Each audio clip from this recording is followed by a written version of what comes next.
All right, folks.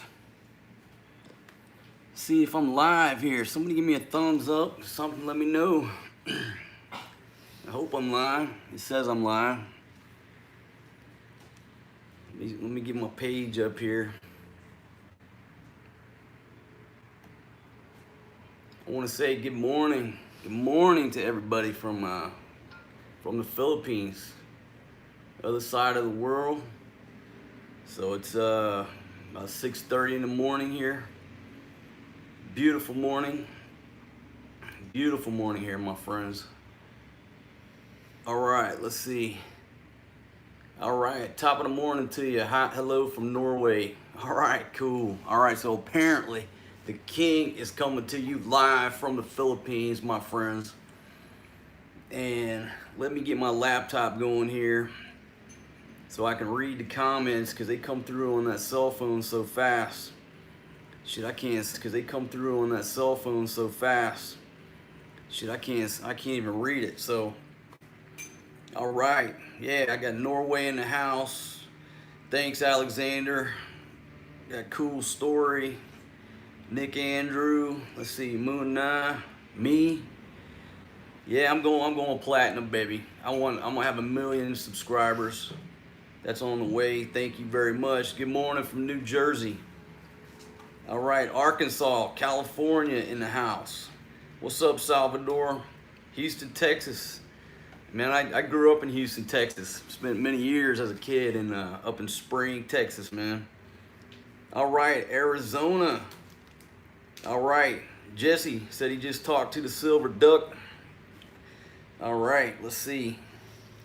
Any comments on a foreigner in the Philippines? Folks, I don't watch other people's YouTube channels, not because I'm an asshole, but because I don't have time. So I haven't, I'm not in that clique. I'm not a Philippine vlogger, all right? I'm fucking worldwide. I just happen to be in the Philippines right now. I don't follow local vloggers or YouTubers. I do my own thing, and I just don't have time, to be honest. I mean, even if I wanted to, I don't have time because the king is a busy man. All right, let's see. So we got 100 people on here. I went live like 3 minutes ago, and there's 101 folks on here. Everybody, thanks for joining me. Me and my ladies are just chilling. They got a good night's sleep, and usually I'm up all night, either drinking, partying, chopping videos. But they did get a good night's sleep. Early this morning, I had to make a run to the grocery store, get these ladies some noodles. So they're sitting here nibbling on some of these goods I brought in over here. All right, let's see. Hungry Alien, come on, man. Man, Hungry Alien, where'd that minute come out of left field, bro? All right, so all right, got 108 people. Boom, Eric. Okay, Eric, I think Eric Viss. Good morning to you, my friend. Off the top ropes with a $1.99. Man, thank you very much, my friend. Thank you very much. So, the folks, like I've said before, I've been outside the U.S. for a long time now, and I don't really follow politics over there. I don't follow the news over there because I don't live over there, and But what I heard there were some elections going on, like right now or earlier today, tomorrow, right now. Shit, I don't know. There's some elections going on over there. That's what I heard. People ask me, hey man, what do you think about Trump? Shit, I don't know. I don't live there. I don't care. And, politicians ain't never done shit for me, so why would I give a fuck, right? But I did hear there's some elections going on. And so I said, I'm trying to bring everybody together because apparently, from what I understand, there's like a big separation of folks in America right now. You either like Trump or you don't like Trump, and then people are like going mad over this issue, right? And back when that dude was doing these reality shows and stuff, I don't remember. Did people not like the dude back then when he was doing that? What's that damn show called? Where he was firing people. He was always firing people. And let me go to the comments, man. I got no idea what it was called. All right, so Matt says we're on the verge of a civil war right now. I have no idea how bad it is. All right, Chris Casella, thank you, man, for that $2 toward my campaign fund. Thank you very much. And man, that's a good comment, or a good observation. I really have no idea how bad it is. And when I just did that video on Me Too, I don't even know what the hell that shit's about, right? I mean, apparently I pissed some people off. I have no idea. I just don't live my life in that shit anymore, and I don't understand why America is so divided over one guy who got elected. You know what I mean? He's a rich businessman.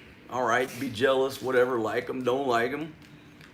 Okay, he did some reality shows. Maybe he fired your favorite contestant.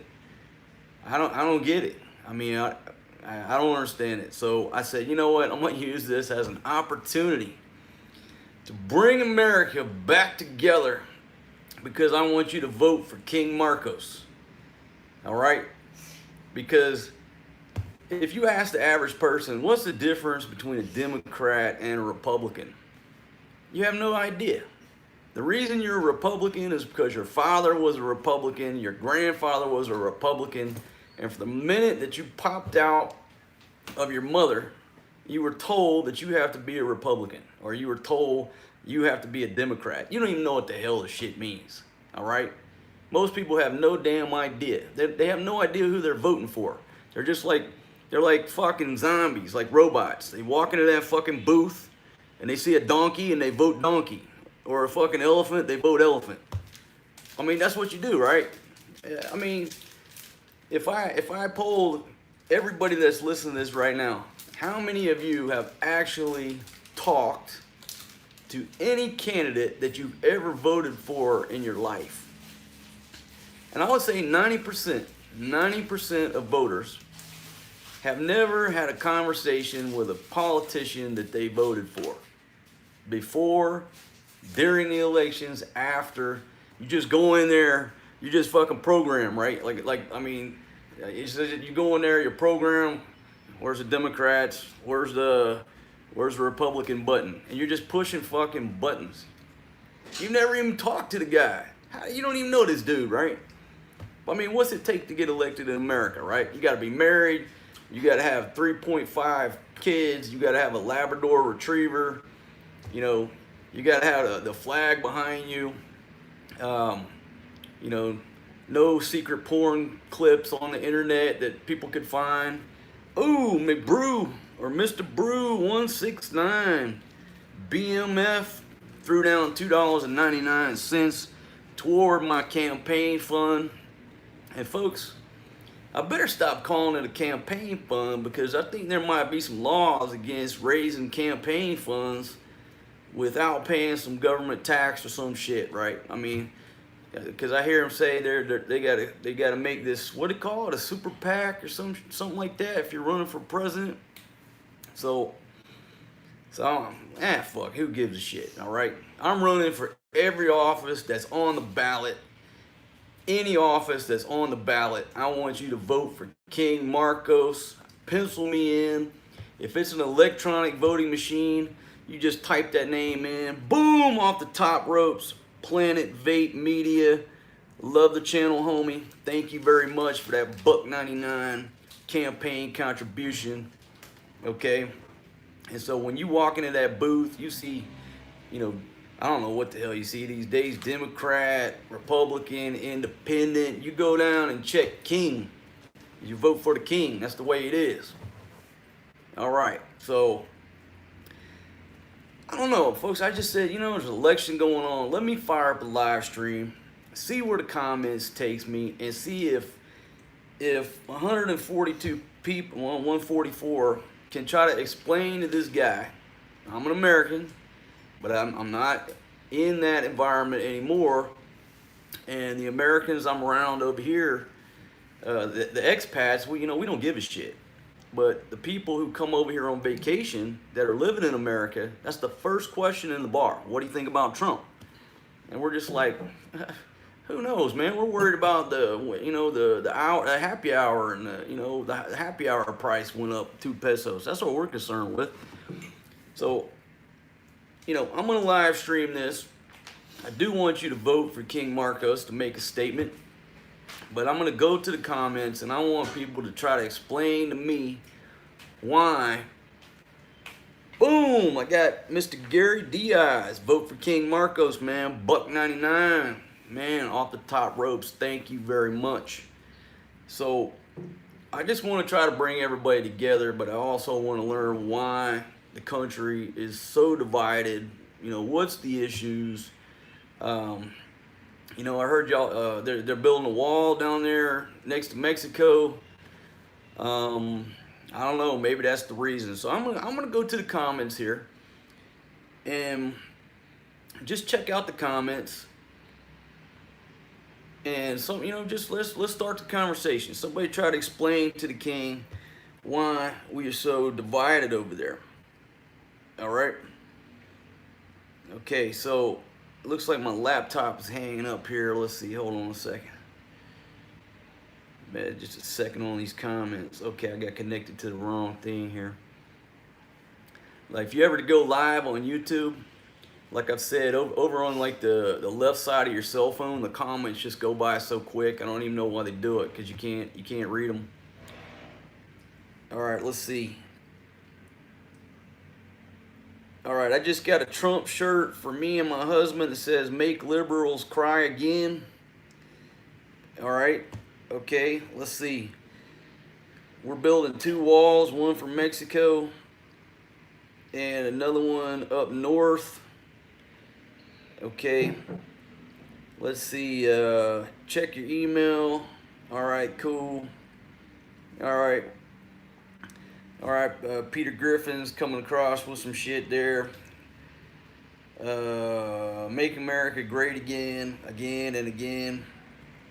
All right, folks, these are all good comments, but I'm still not understanding what the divide is. I mean, what is the divide? I don't understand. Boom! Another $1.99 to my campaign fund. King Marcos for every office open in America. Boom, my man Josh. Let me see your last Josh, man. I hope I said it right, Josh. Love the videos, man. Keep it up. Been wanting to visit for a while now. $9.99 off the top ropes, man. Hey, man, I'm here in Angeles City right now. Now, boom, come across with a $10. Ramble on, or ramble on, I think. Have a beer on me, man. More power to you. Thank you very much, man. With this money that's came in already, I am going to treat my ladies today to they want to go to Jollibee, I think today. Mang Inasal. Mang Inasal? Yeah. Whoo, they always want to go to Mang Inasal, my friends, because they've got unlimited rice over there, right? Now, there's not many buffets. When you leave America, there are not many buffet programs. When you leave America, nothing is free, right? So this chicken restaurant called Mang Inasal has this thing called unlimited rice.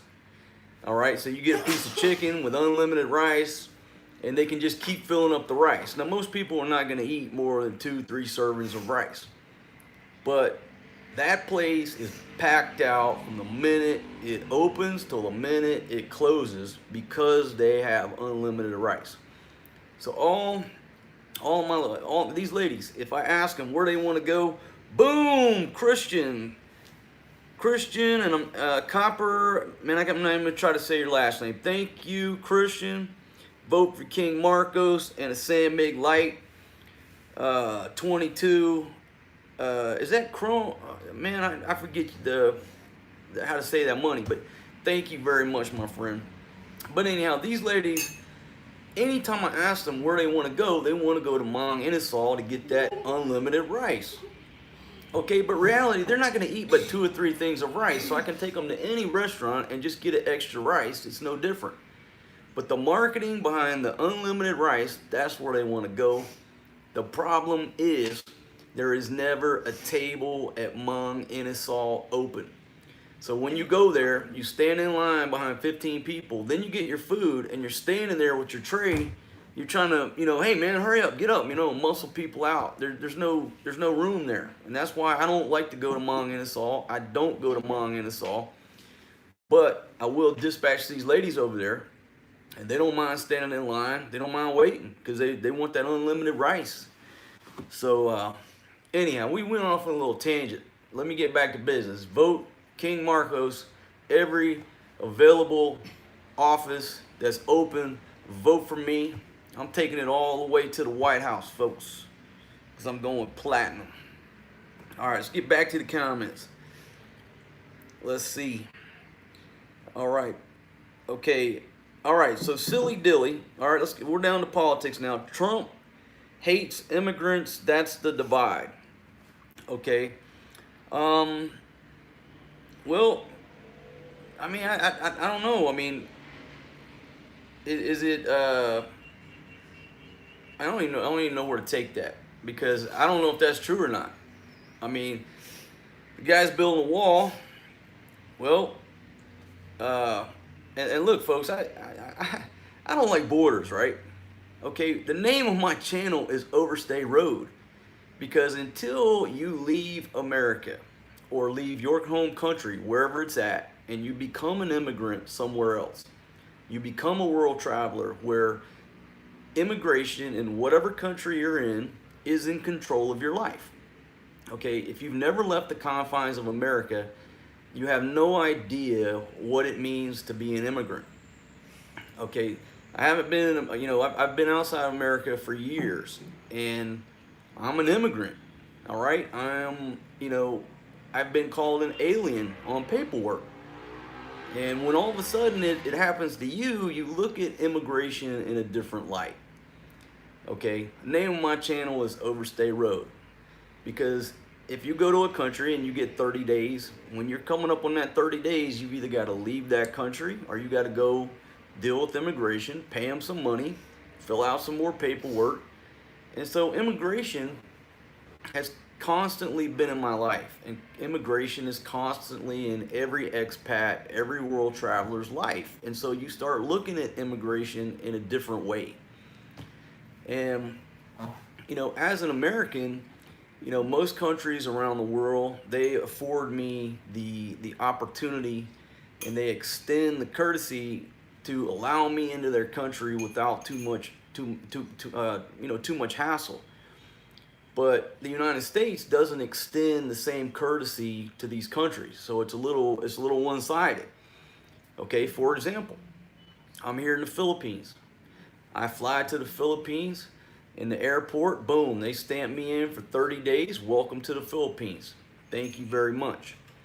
But if I want to take my ladies to America, to Disneyland, I got to take them down to the United States Embassy, apply for a tourist visa, and they're going to get interviewed.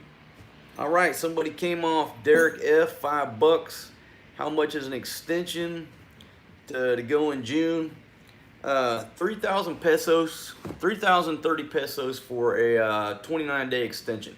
So about $60. So if you want to come here for 2 months, at the end of 1 month, you just go over there. Easy process. I'm about to post a video about it. $60. Okay, but back to the courtesy. The United States does not extend the same courtesy to my ladies here. Boom, off the top ropes. There's Benny the Mac rolling in there. Happy Wednesday, King Marcos, margarita time. Get one of your women to make the king a drink. All right, baby, you heard the man. Bring that Don Papa rum over. All I need, baby, I need ice with some Coke, and bring that Don Papa. I'm gonna mix it in, because I'm gonna crack the top on that Don Papa. All right, so Benny the Mac, man, thank you very much. Thank you very much. Yeah, bring that Don Papa over here. Folks, I'm finna crack the top on some expensive rum that one of my subscribers brought me. And man, I certainly appreciate you bringing it. I've been saving it for a special occasion. I mean, this is special enough right here because I'm getting some votes. I got voters in America right now voting for the king. All right, but back to talking about my ladies, right? If I want to take these ladies to Disneyland in my country, okay, I have to take them to the U.S. Embassy, apply for a tourist visa. They're going to get interviewed. They're going to get raked over the coals, and then they're going to get rejected. They're going to get rejected because that's the way it is. 99% of people who go to the U.S. Embassy, we are American citizens. We own property in America. I have a U.S. passport, and 9 times out of 10, I will not be able to take my lady to Disneyland. Not that she's going down there on her own, okay? I'm going in there and saying, this is my girlfriend. I want to take my girlfriend or my ladies to Disneyland. Okay, that's just the way it is, right? So, yeah, sit that right there, baby. Thank you very much. All right, come give me a kiss and show him your hat here that she's wearing. Show him your hat. Everybody, take a look at my lady's hat right there, right? And I thought this hat right here was appropriate. I don't know if you can see what it's there. Hold it right there, baby. I thought this hat was very appropriate since I'm here campaigning and it's election time. I thought this was the most appropriate hat for this young lady to be wearing. And you know, I don't know. It just, for some reason, when I started thinking about politics and elections, I just figured, I don't know. I don't know what happened. You know, something just, it was like subliminal, and I picked this hat out, and I said, this is what you need to be wearing during the elections that are going on over there in the good old US of A. All right, so look at this beautiful girl, folks. Man, I'm telling you, I am truly living the dream. But unfortunately, due to immigration laws, I can't take this beautiful girl to Disneyland. All right? So, man, my goodness. Give me one more kiss, baby. All right. Okay, hop up, baby. Hop up. Let me get this. Let me get over here. Yeah, get your butt up. Come on. Get your big ass out of here. All right. All right, so folks, you have to understand, if you're an expat or a world traveler, you're going to have a very different view about immigration because you have become an immigrant. And, you know, I'm fortunate because I hold a U.S. passport and I can travel the world very freely. But other countries, their citizens are not afforded that same right that we as Americans are afforded. So, for example, let me bring it closer to home, right? If you've been to California and maybe you rolled down to Tijuana for a couple days or for the day and went shopping, right? It was no problem. You went there, you came back. All right, but the United States is building a wall to prevent, you know, our friends south of the border from coming over. So I have a different outlook on immigration because I'm an immigrant. I've been an immigrant. I am an alien, you know, and some of the paperwork, it says the alien, you know, and I don't really like being called an alien. I have a name. And so the name of my channel is Overstay Road because people ask me where I live. And like the time I came back to America one time and I got secondary, right? And they want to know your address. Where do you live? Where do you live? And I'm like, dude, wherever that damn backpack right there and that suitcase lands, that's where I live. And in America, they don't get it. You have to have an address. I have to have your address. Well, where did we come up with this rule that says you have to have a damn address? I mean, come on. So you know, people want to know, where do I live now? I live on Overstay Road, planet Earth. That's where I live. All right. I don't want to talk about immigration this whole live stream because I am going to fire up a live stream and I am going to talk about immigration. All right. So let's say one of the issues that have been brought to the table is immigration. So the immigration issue is separating America. I'm going to go back to the comments. Somebody tell me another issue that's dividing the nation and why these elections are so or so. Let's see. All right, Trump wants to be president of the Philippines, and I can't do it because I'm the king. Let's see. Yes, Trump 2020. What's up, San Diego? All right, keep Trump in office. All right, well, I can wait till the next. Well, no, I don't want to put anybody out of a job, right? But the facts are, when I run for president, I'm going to the White House. That's the way it is. So, I don't want to hurt anybody's feelings. But when I run, I'm going straight to Pennsylvania Avenue, my friends. Let's see. Okay, if you overstay your visa in the Philippines, they will deport you. The U.S. has the same right to deport overstays here. That's the law, folks. In any country, you overstay, you're in violation of their laws, whether we like them or not. And yeah, they will deport you. Okay, so if you travel, you got to make sure that you follow the laws of the host country that you're in, whether you like it or not. Okay, let's see. You should live stream my adventures. What's my views on boom? Jody Kimball came off the top ropes with $5. I can't wait to meet you when I come to the Philippines in December. Hey man, I look forward to meeting you as well. And like I said, I'm here in Angeles City. I'm gonna start doing a better job of putting out my location where I can meet folks. Usually I'm at Tequila Reef every night, starting out on a margarita, getting crazy. But I have found a new spot up the road here that's got craft beer. I met some really interesting people in there, and I'm gonna post a video on that other spot. But yeah, as soon as you get here, man, I'm not too hard to find. I'm on the streets. I'm out and about. Usually sipping on that margarita around 6. So anybody wants to find me. Yeah, it's pretty easy to find me here. All right, Mark Anthony, love watching my cooking shows. Hey, thank you very much, man. And I think I'm in a position now where we can live stream the cooking shows. And what I'm probably gonna do is put my ladies in some bikinis while we do the cooking. But what I'm concerned with is if a little bit of grease popping out, whatever, it's a safety issue. So I'm not sure if they're gonna go with maybe some nice Hooters style t-shirts, and I may put them in Hooters uniforms. That might be the better option, right? Because the bikini top, if they get some oil spatter on them, I don't want to go to the hospital again. I mean, this one over here has cost me $30 this week alone for getting hit in the head with that damn concrete rock down there trying to get a McDonald's hamburger. Damn Big Mac cost me $30. Well, hey, it did. All right, so we got 150 people on here watching. Vote for King Marcos. If you're at the polls right now, okay, you're there and you see all these names, go down, pencil in, I'm voting for the king. I'm voting for King Marcos.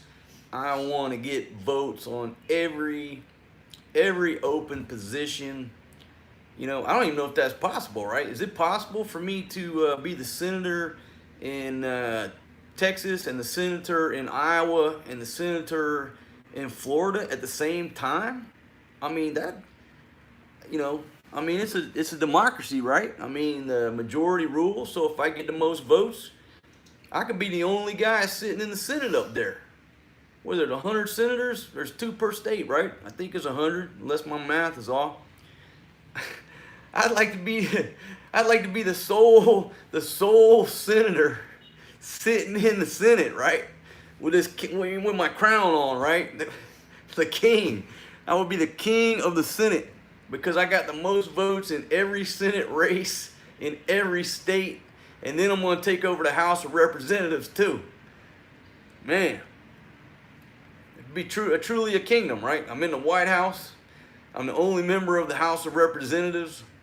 the only member of the Senate. Shit, what a great idea, right? And matter of fact, I'll take over a few mayor's positions too, so I can clean up some of these cities.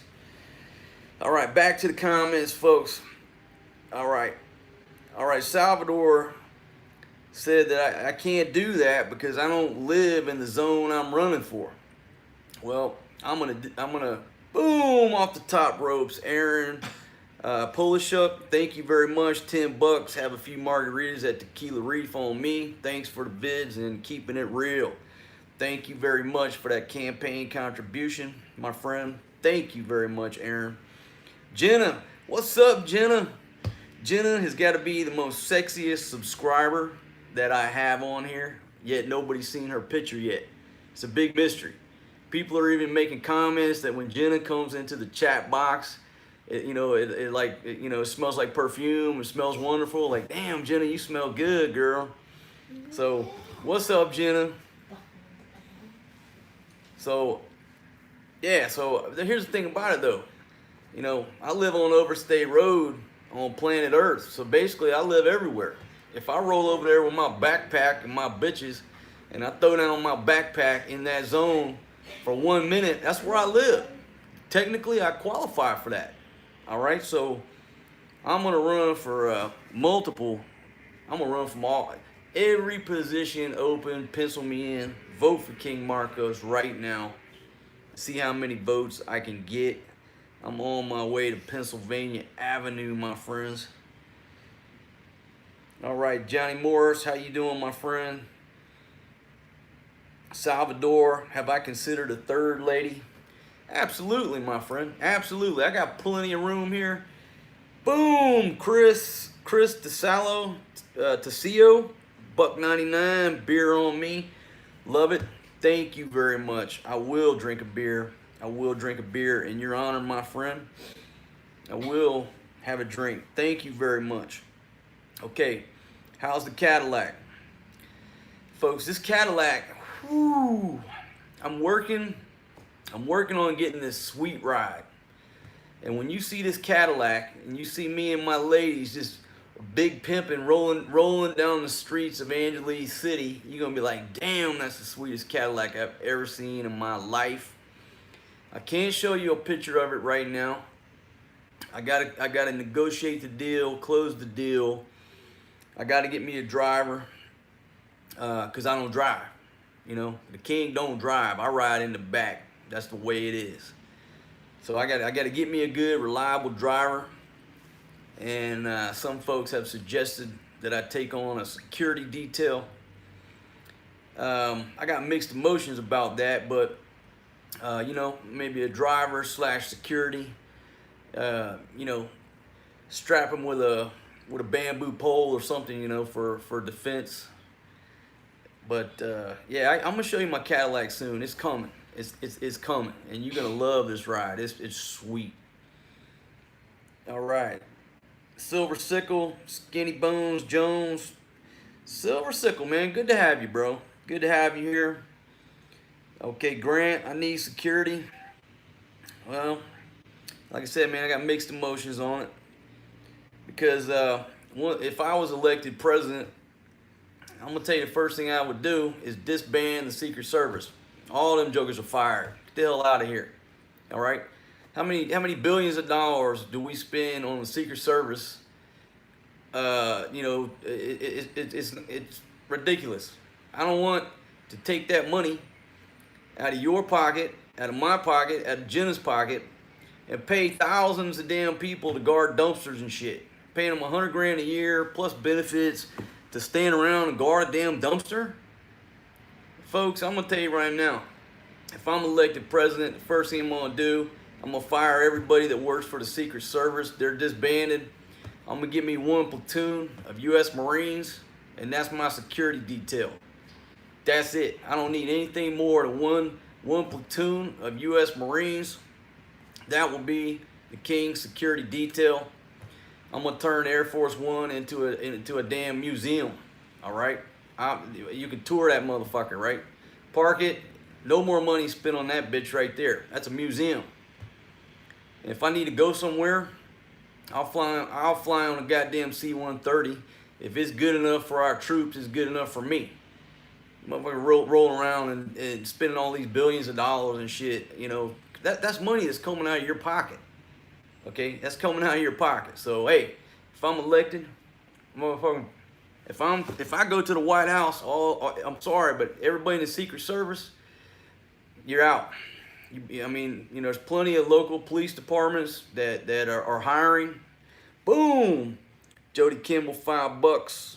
I heard that you were running from child support. What did you do overseas in the military?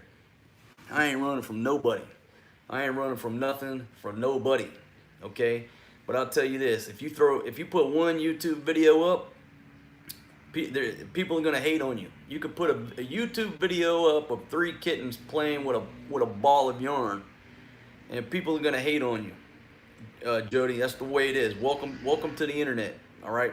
Welcome to the internet. Welcome to the world of trolls and haters. There's so many rumors out there flying around about me, but I'm gonna tell you right now, I ain't running from nobody. I'm not running from nothing.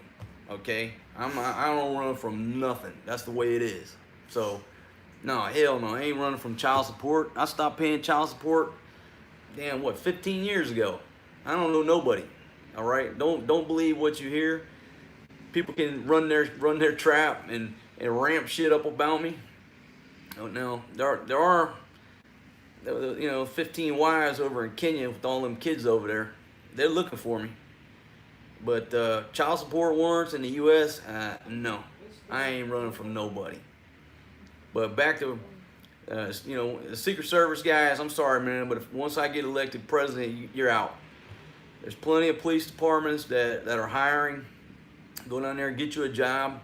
And you're gonna go from making 130 grand a year down to about 30. That's the way it is, my friends. I don't need you. Give me one platoon of Marines, I'll go anywhere in the world. That's all I need. All right, that's pretty much it. Okay, back down to the comments, folks. Let me go back to the comments because rambling. Martin is God. I'm rambling. Okay. Let's see. All right, folks. If I'm rambling, maybe I am. But I'm going to tell you this. You're still here. So if I'm rambling and you don't like it, why are you still here? You know, I'm not trying to run nobody off, but these comments come across, right? They're like, you're rambling. You're boring. But folks, what does that say about your life, man? Because I promise you this, if I'm watching a video or a movie and that shit is boring, okay, I'm out. I'm turning it off. I'm out of there. I'm gonna find something that's interesting. And if you're on YouTube, I mean, come on. All you gotta do is one click and you're on something that may be interesting. So man, that's a bullshit comment, dude. If you're bored, goddamn, man, find something that you know, go watch whatever you want to watch, man. Or watch somebody playing a video game. That's fucking exciting, all right? This is reality here. Vote for King Marcos on every ballot that you see, folks. That's it. I'm running for every available office. Okay. Now, we started out trying to talk about why America is divided. I'm trying to bring everybody back together. The first thing was immigration. That's an issue. So I'm going to go to the comments now. Tell me reason number 2. Let's talk about the second reason that America is divided. Okay? Let's see. All right. Okay, you came, Aaron, you were at Tequila Reef at 6:45 last night. Okay, Democrats are liars, John Doe. Hey, man, Tequila Reef last night, me and Crazy Mike were there. But, man, I'll tell you what happened, bro. After that first or second margarita, I don't remember. Man, we tried to go to... We went back to the poker room and tried to get some of our money back and some of our dignity. And we ended up back in the poker room and lost some more money and some more dignity. So trust me, I wish I had still been at Tequila Reef, sucking down another margarita. But when me and Crazy Mike hit the margaritas, sometimes we do end up in the poker room over there. And the problem is, thank you, Jody Kimball. Are you friends with Philly in the Philippines? What did you do in the service? Man, I'll talk about that later. No, I think Philly in the Philippines is another blogger or YouTube gentleman. And again, I don't know anybody. I don't know anybody. I don't collaborate with anybody, and you know, I'm never in one spot long enough. So no, I don't know any other YouTubers. I'm not trying to be an asshole. I just do my own thing, and I'm not always in the Philippines. So no, I don't know. I don't know. Quit the cards, man. Sarah, that is great advice, and I'm gonna tell you why. I'm a blackjack player.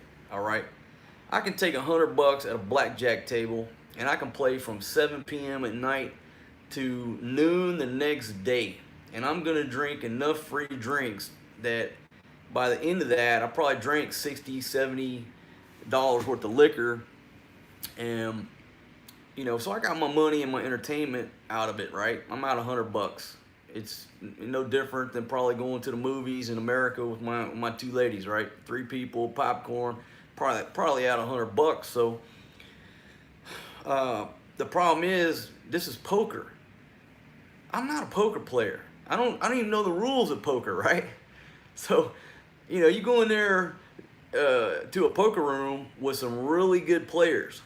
And I said this on the other video, right? There are some really professional poker players here in the Philippines, local folks, Americans, people from all over, are sitting in that poker room, and these guys are good. So if you want to learn how to play poker, which I am learning the hard way through taking a beating, you go to that poker room, and those dudes in there are pros. They're going to school you. And I appreciate everybody in that poker room, because they put up with our drunk ass and our stupidity and my questions. But you are teaching me, and you are taking my money. So hey, it's a give and take relationship. But I'm not a poker player. I'm a blackjack player. So that's a big problem right there. So I definitely do have to stay out of there. All right, Silver Sickle still talking trash. Let's see. All right, let's see. Are guns legal there? Where here in the Philippines? Yeah, there's firing ranges, and I don't know about foreigners owning weapons. I don't know anything about that, but I know the local citizens can own firearms in some capacity. I don't know the permit process or anything like that, but there is a firing range here. Let's see. Okay, have I ever been robbed in the Philippines? Yes and no. No, I've never been robbed. What happened one time? Now I've been coming here for almost a decade, right? And me and my buddy Doc Wayne were down in Cebu City at this bar, and we stumble out of the bar. And typical Americans, you can spot an American a mile out. You know why? Because and not so much anymore, but the older guys, because we're used to wearing our cell phone clipped on our belt, right? You're walking around the office from back in the day with a BlackBerry clipped on your belt. You got a cell phone clipped on your belt. And a lot of dudes, older guys over here, they still do that, right? And my buddy Doc Wayne, he's walking around with this cell phone and this, cheesy little carrier clipped on his belt. So me and him stumble out of this bar in Cebu City. This is years ago. And this group of kids, now when I say kids, there were little kids to teenagers to 20-year-old guys in this little mob, and they kind of surrounded us. And one of the kids went trying to get the cash out of my pocket. And so Doc Wayne was like, "Hey man, watch your pocket."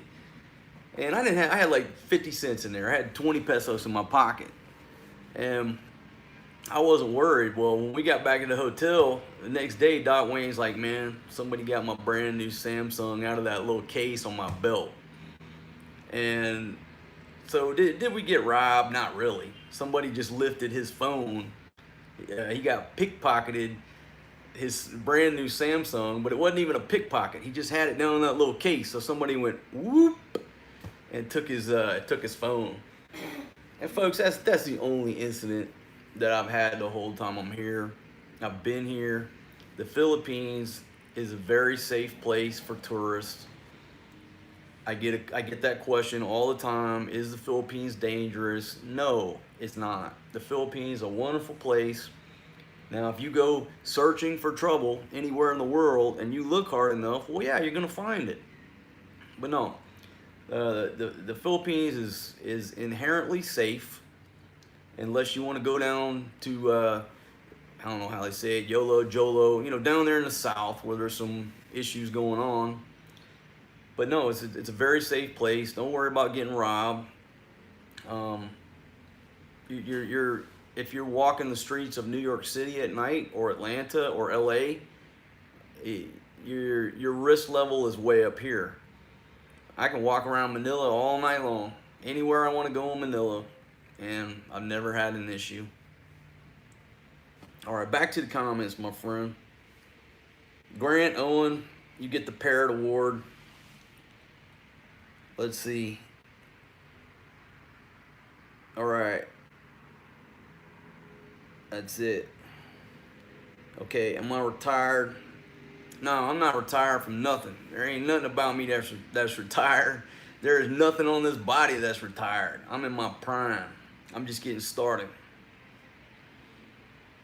All right, so California Love, thank you. I am the king.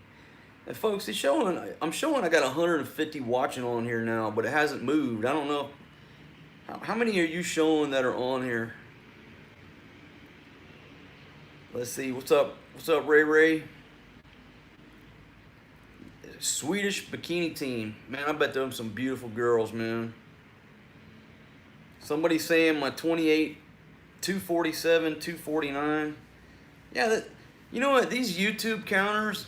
I mean, obviously Google runs the internet, right?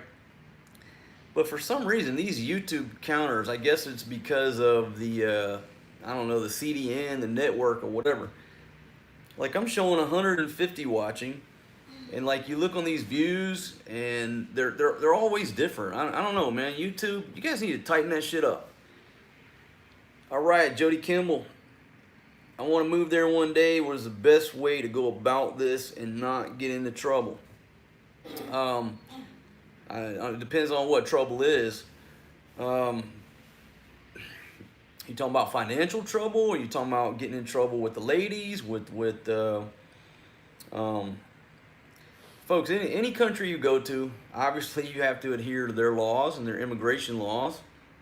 And as long as you stay in those parameters, everything else about your life is going to be the same issues where you come from. And what I mean is, like, you got the same problems, right? If you got a wife, no matter what country she's from, every now and then you're going to have disagreements. You have those little disputes, whatever. But by not getting in trouble, you just got to make sure you stay straight with immigration. A lot of guys, whatever, they run out of money, or they overstay their visa, then they don't have the money to correct it, and at some point that's going to catch up with you. So you always got to make sure you're in the good graces of immigration. Okay, if the country requires you to have a work permit to do some work or to start a business, you got to make sure. I mean, folks, I'm stating the obvious. Anywhere you go, you got to follow the law, or you're going to get in trouble. All right, and I don't know. I could talk about that in a whole nother video. Let's see. All right. I'm from the UK, and you support Donald Trump 100%. Yeah, because back to the main, vote for King Marcos, my friends. I'm running for every available office that's open. Pencil me in down at the bottom, okay? No, it's not hard to get visas to live over here at all, Jody. In Thailand, like when you go there and you finish your tourist visa, you actually have to leave the country. And most situations, you have to leave the country and then apply for a different visa or come back in. The Philippines is um, it's very easy to stay here for a longer period of time. You just have to make sure you keep going back to immigration, paying the fees and filling out the paperwork. And I don't know the exact time that they'll allow you to stay here before you have to leave. But the Philippines is very friendly when it comes to staying longer than a 30-day vacation.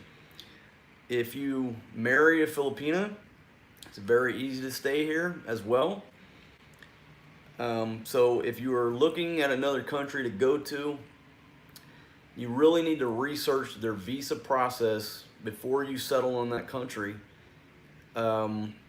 Because a lot of countries, unless you're like 50 years old and older, you don't qualify for the retirement visa. So if you're younger than 50, you're in a quagmire about what type of visa you're going to get. But the Philippines is a very friendly country, immigration wise. If you want to stay here longer, just make sure you don't overstay, you don't let your stuff expire, and you just keep going down there and doing what they require. They're very friendly about it. I haven't had any problems here.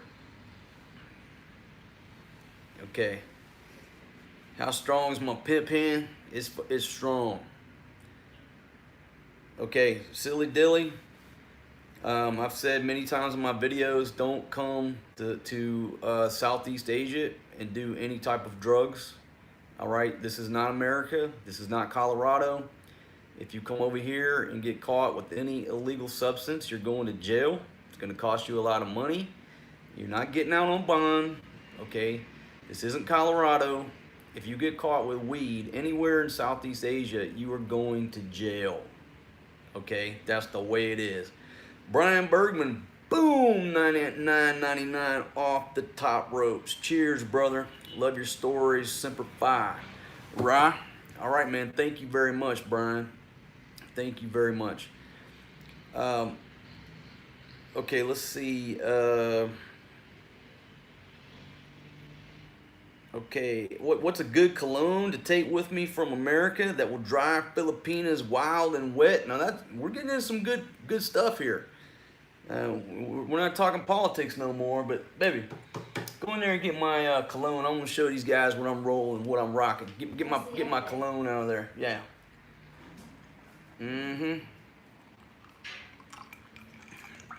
Oh my goodness. All right, my friends. Now look, nobody's paying me any sponsorships on here, and I'm a player from way back, right? I mean, I've been through the days of when we used to wear Drakkar back in the days, or the 80s, and then you shifted to Tommy. But I'm going to tell you something that's tried and true. Any country in the world, any woman, if you hit them with this right here, my friend, right there, obsession. Okay, obsession right there. If you hit that obsession anywhere you go in the world, women they can't resist obsession. There's trends, there's different colognes come and go, whatever. There's actually an imitation obsession out there now. I can't remember who makes it. They're very similar. And I did try that. But tried and true right there, my friends. Obsession. Whew. Obsession has, helped me on so many occasions. I can't even count them. So you want to know, secret from the king, which cologne is gonna drive the ladies crazy? You hit that obsession. Yeah, them ladies over there, they're just begging me, don't spray that right now. They're gonna get all hot and bothered and try to fuck up my live stream here. They know, they love that shit. I promise you. Yeah. See, my counter still says 150. What's y'all's counter say? We still at 250? Let's see.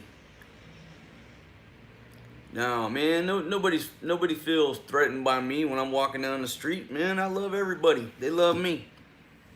You know, 265, 268. All right, cool, cool. 260. All right, awesome.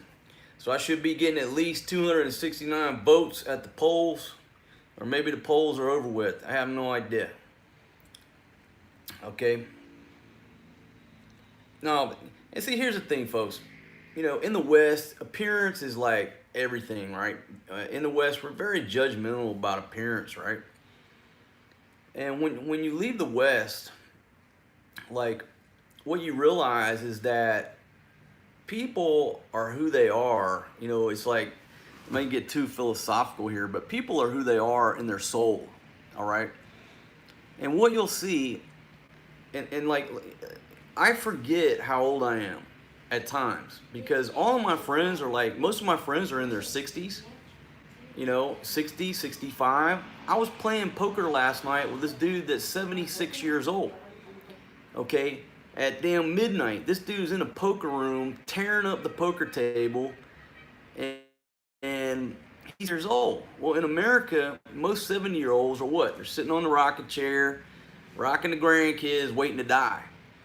But when you get outside of the West, folks, most of my friends are they're in their 60s, and they're partying, they're dancing, they're drinking, they're chasing women. You'll see a dude 60 years old walking down the street, right? You know, wearing a hat like my chick's got on, cocked over to the side, got a full sleeve tattoo, you know, looks like a pimp straight out of Compton. The dude's 60 something years old. You know why? Because that's who he's always been. And just because you add more years onto your bag of bones, it doesn't change your soul. It doesn't change who the hell you are. And in the West, we're so judgmental that if you see a guy in his 40s, boom, off the top ropes, $1 from Troy Butts. Thank you very much, my friend. Thank you very much. That's a beer right there. I'm gonna drink in your honor. But when you get outside of that, those expectations of what you're supposed to do and what you are supposed to be at certain age, age brackets, screw that. You don't change. You know, I'm no different at 45 than I was when I was 25. Okay? I mean, I'm a little wiser and I've learned a lot of lessons, but the soul doesn't change. And so this 76-year-old dude last night that was schooling my ass in poker, do you think he looks at himself like he's 76? Age is just a number, you know? If you lose your hair, guess what? You're the same soul. You're the same person. Okay? You got a big beer gut. You're fat, you're overweight, you don't change. So when all these folks come across and are like, oh, these dirty old men are with these young beautiful girls, blah blah blah. What's the difference between an ugly man or a good looking man? Okay, it's about the person, who they are. It's about their soul. Boom, Benny the Mac. Oh man, coming across with that big money. Let's get this party going. Another drink. And you know what, man? It is time for a drink. So I'm gonna introduce I'm gonna show you this rum. Hey, ladies. Yes. This Coke's got a little watered down. Pour that out. I need fresh Coke, fresh ice, and bring me the can to this Don Papa rum.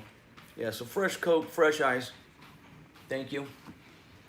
Folks, I sat there and I've been talking so long, my ice melted, watered down my drink. I can't have that.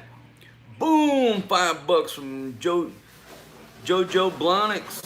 What's going on, my friend? Thank you very much for that. Drink some gasoline. No. All right, so I got my lady in there freshening up my ice, because when that ice, if you let it sit for a little while, I like fresh ice. And I'm gonna introduce you to this bottle of rum that one of my subscribers brought for me. And this is like one of the coolest gifts ever. I mean, because it's a good rum. It's a Philippine rum. And I'm gonna show you this. Baby, bring me the case that this thing came in, please. She's pretty. Hey, yeah, let's go. That's why I got two bitches. I got one making me a drink and one being my executive assistant over here. Let's go.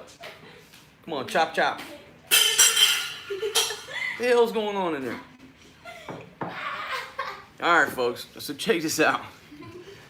All right. Hey, if you're at the polls, vote King Marcos. Every available position, every ballot, vote King Marcos, right? All right, so look, folks, nobody's paying me any sponsorships. Only thing I have to show you is shit that I like. This is Don Papa rum. And it comes in this cool ass, tin can right here. Reusable, whatever. And I'll keep this till the end of time. And I'll put my money in there. Maybe I'll use this where I put all my coins. So when my ladies need to be treated down at the Rodeo Drive for some shopping, then they can come in here and get the coins out of there, right? Now, of course, I'm going to take all the 10 peso coins, so I'll leave them with the 1s and the 5 pesos in here. But that's Don Papa rum. Nice, recyclable, reusable tin. I mean, I could give this tin as, you could re-gift this if you really wanted to. And people would be like, damn, man, thank you very much, Put a... put something in there, maybe a t-shirt or something. Boom, let's see, Ken Hurahan, man, welcome back, my friend. Thanks for that $10, man. Thank you very much. All these campaign contributions helping me get to the White House. And there you go. That's that bottle of Don Papa right there, folks. That is a sweet, it's a sweet rum. Baby, is that fresh right there? Huh? Yeah, two more ice cubes, baby, please. Two more. Yeah, 2 more medium-sized ones would be fine. And 1 small one. Thank you. And folks, whoo, that's quality. Boom, off the top ropes, Andre Beatty. Show your wife sexy baby bump. Baby. They want to see your tummy. All right, man. I'm at to. She look a little haggard this morning because these ladies, I've been up all night, right? But these ladies are just getting up. They're looking a little haggard. So they're a little camera shy today, man. But don't worry, I'm gonna show up. All right, so I'm pouring me a little rum right here, my friends. Hold on, just a second. All right. And I'm gonna tell you, this bottle right there, ooh, Blue Shark came in with $5. Thank you very much, my friend. Thank you very much. I'm gonna drink beer in your honor as well. Folks, this bottle right here is so nice that I'm thinking about making a lamp out of this bitch, right? When I finish drinking this, I'm gonna make a lamp out of this Don Papa bottle. Put a little LED in there. It's a lamp. I'm gonna put on my nightstand. Ooh, that's smooth. That Don Papa is smooth going down. Woo! Now, folks, I'm finna take it up a notch up in this condo, cause I got Don Papa on my breath and I got Obsession on my chest. These ladies are about to go crazy. It's all right, baby. You can come on over. Come on, sit by me. Come on. Okay. Yeah, get the campaign hat on. Yeah, get the campaign hat on. It's okay. You can sit by me. Come on over. Ah, folks, man. Don Papa on your breath and Obsession on your chest. It brings them in. Come on over here, baby. Don't knock the camera down. Don't knock the camera down. Let's see. Whoo! Show them your hat, baby, for all the people that just joined us. Folks, this is our campaign hat right here. Okay, in politics, show them that hat, baby. That's it. I thought that was appropriate. Oh, let me scoot over a little bit. Oh, yeah. So, anyhow. Back to the comments. We had some good conversation going. I need to get back to the comments here. Okay, how's the medical care compared to North America? All right. Folks, I get questions like this. People still ask me this. Do they have hospitals over there? Yes, we have hospitals here. Okay. If you are an expat and you move outside your country, realize that you probably need to buy some local health insurance. And then it goes, Uh, is that your girlfriend? and Or your there are husband? excellent hospitals here, and there's also local hospitals here. Paradise to paradise, $5. Aloha from Hawaii. You are true entertainment. Thank you very much. Thank you very much for that statement. And you know what I realized? It's funny. You got like when sometimes it takes a while to realize what business that you're really in or what niche you're really in. Boom, Blue Shark came across 15 bucks, man. Thank you very much, Blue Shark. Thank you very much. But it took me a while to realize that I'm in the entertainment business. Okay? Now, everything on here is reality, right? But when you hear the word reality shows these days, it means bullshit to me. And I'm about to post a little clip. I was laying in the bed. Hey.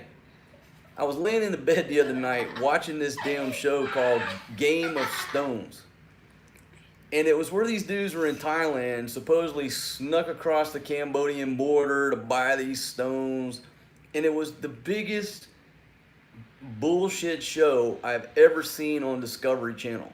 I can never watch another show on Discovery ever again. They have no credibility with me. It was the most fabricated, sensationalized pile of bullshit.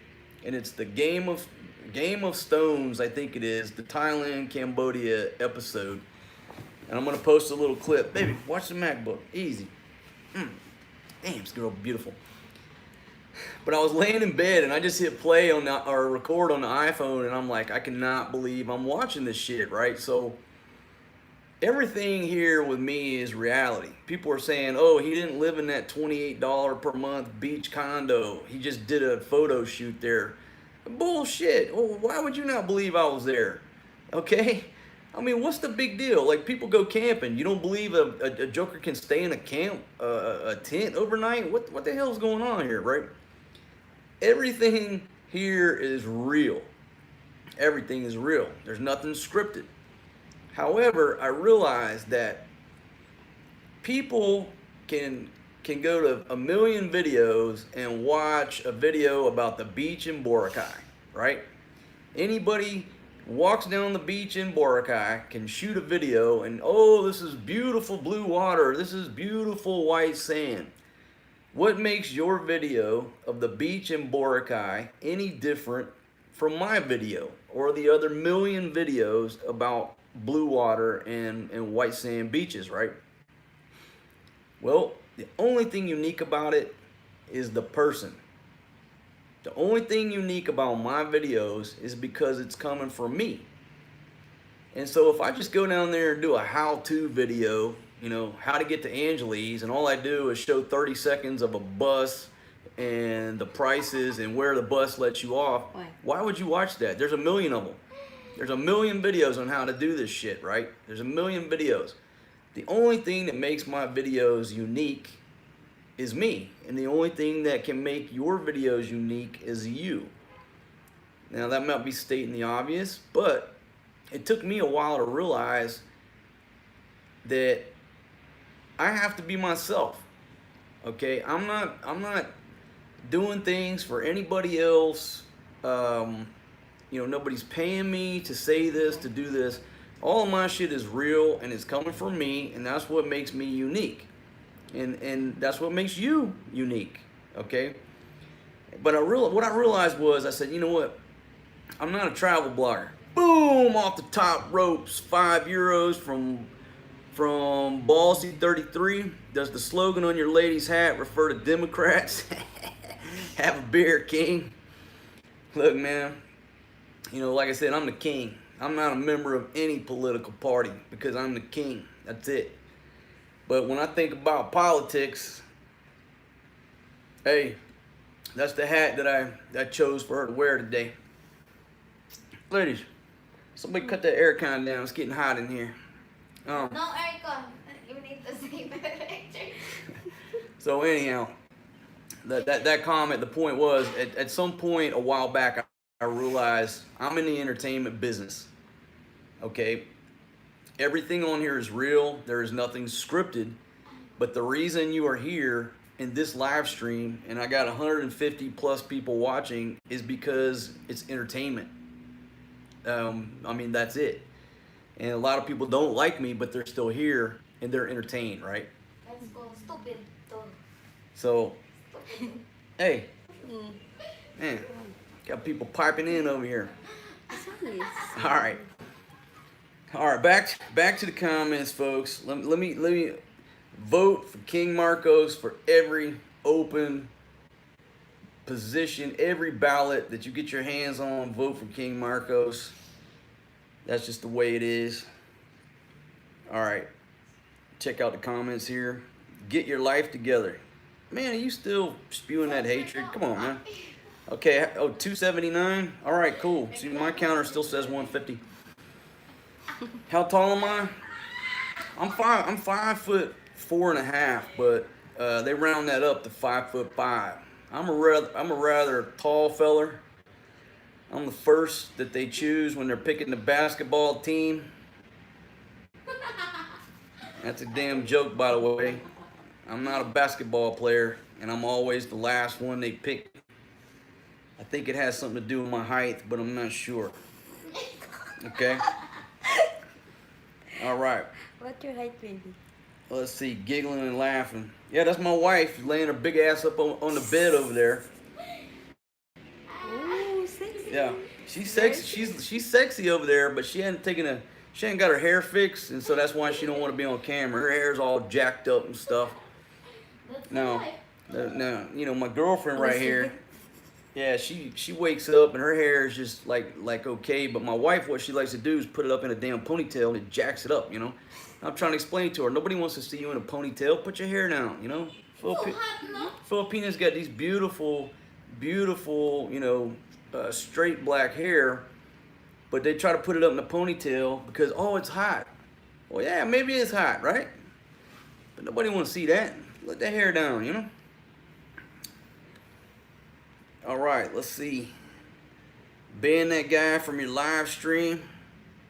Yeah, I do have Patreon. And I'm going for $1 million a month. That's what I'm talking about. I'm going platinum. I'm $1 million a month on Patreon. I'm taking this little show to the next level. All right. And really the initial thing was to have 1 million people give $1, which would, you know, $1 million a month. But somebody said that's a horrible idea. Open it up where people can give a little bit more. So I took their advice, open it up.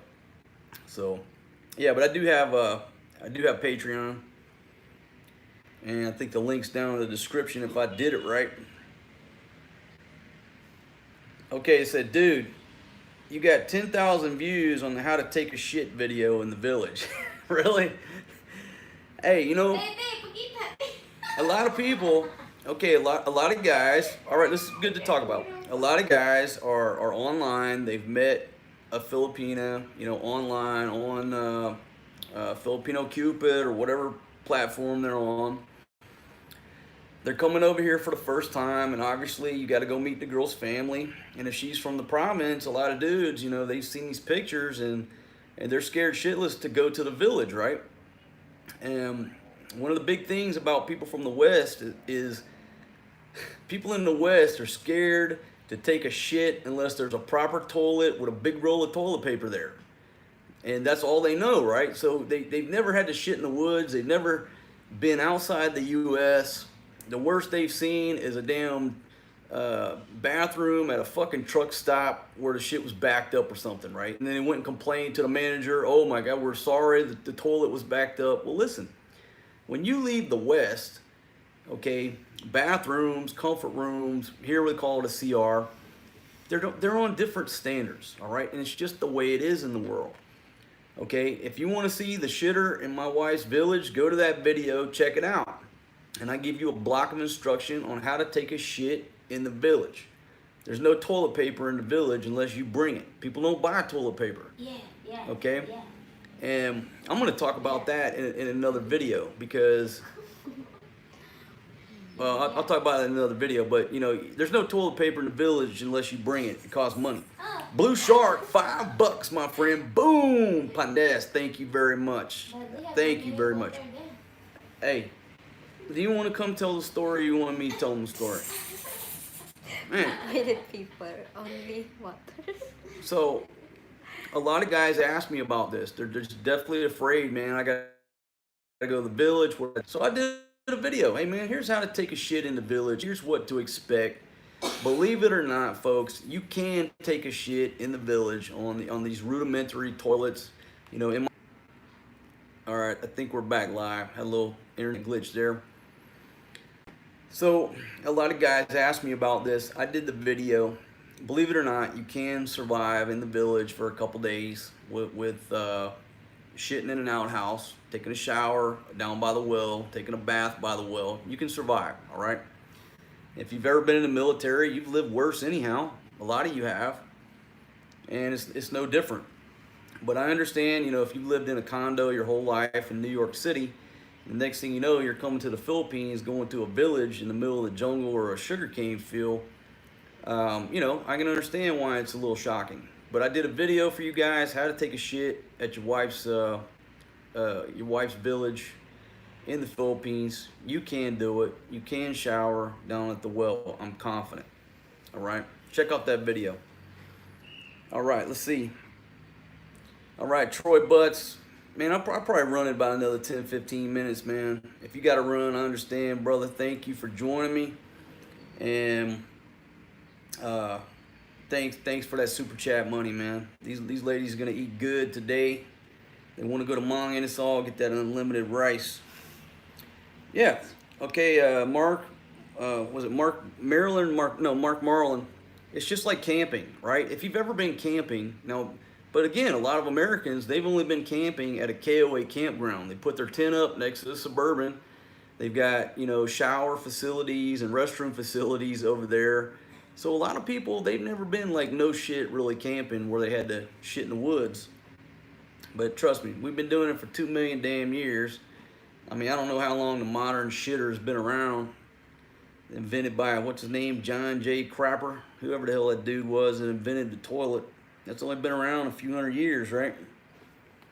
Let's see. All right, let's see. Blah, blah, blah. So it looks like I got just the haters hanging out. But anybody tell me this. Hey, Jenna, because you're the only one I can, or you're one of my reliable folks here. Is the elections over? Is the election still going? I gotta find out how many votes I got. I gotta call Trump and find out how many votes I got.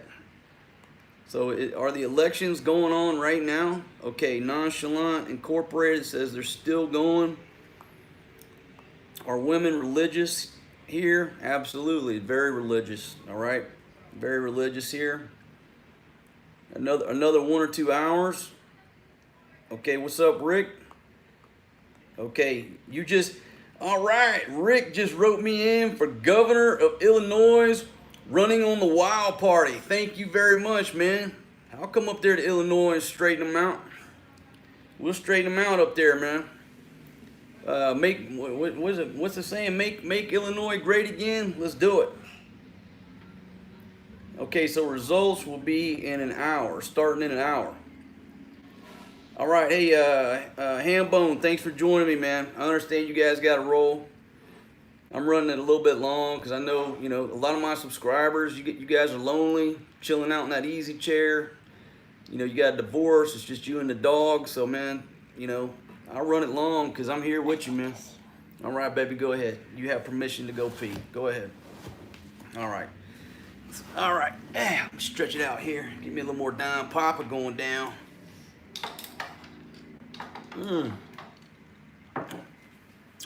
All right, so when these election results come in here at my campaign headquarters, Angeles City in the Philippines, you know, I think that we're going to celebrate tonight with margaritas over at Tequila Reef. I'd like for anybody here in Angeles to join me on the patio to celebrate victory. And victory is going to be in the form, if I got one vote in any election, that's a success because you made a statement and we're gonna celebrate, you know. But my campaign headquarters here, coming to you live from the Philippines, my friends.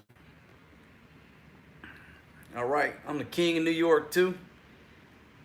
All right, and let's see. Make America great again.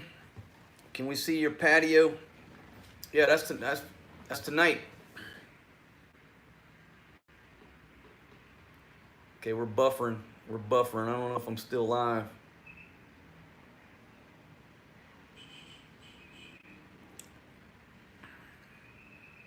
All right, North Carolina. North Carolina says I got a vote. So I've been voted in North Carolina, Illinois, North Carolina. Let's see. All right. Yeah, I got. There's a lot of. There's a lot of making America great again. We shipped this guy out. I don't think you shipped me out. I don't think you shipped me out. I shipped myself out.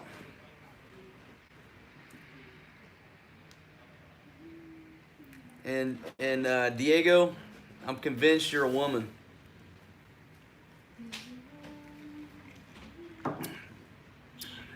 Hey, somebody give me a thumbs up if we're still alive. Are we still live?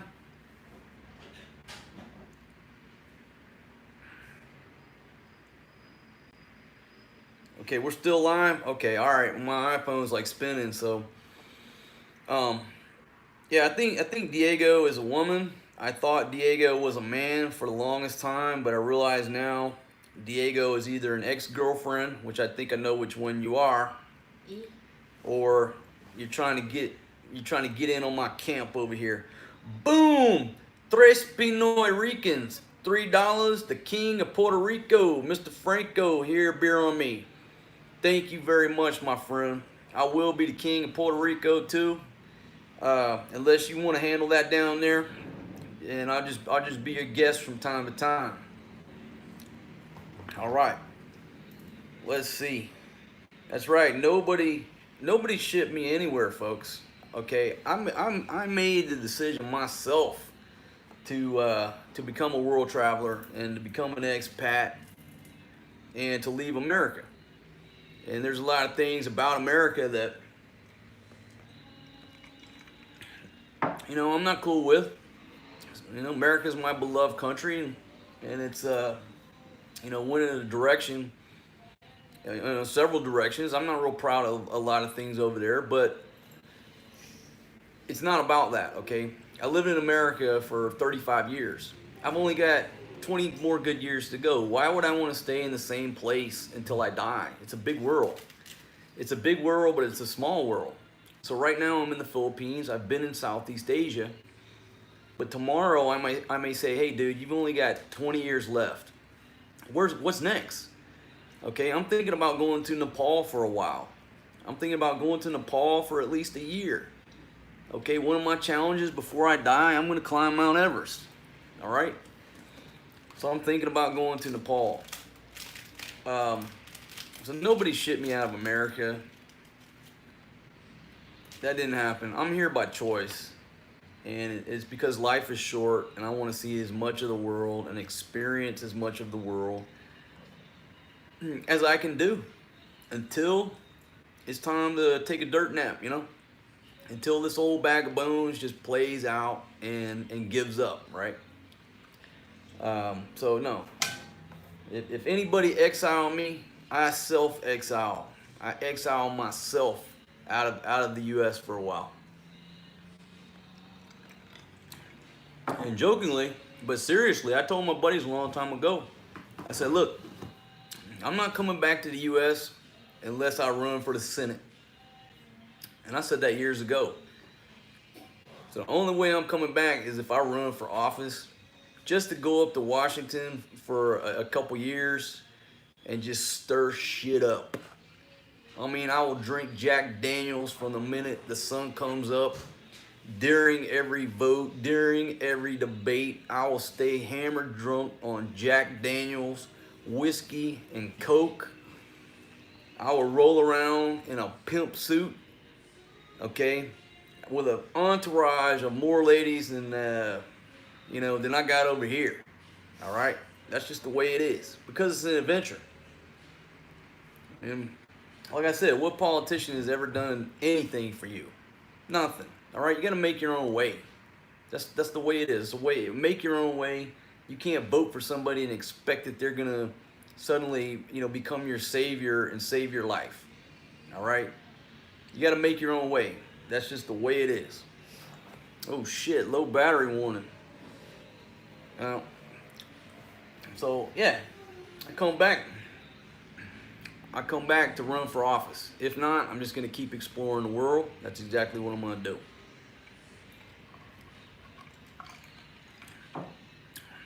All right, so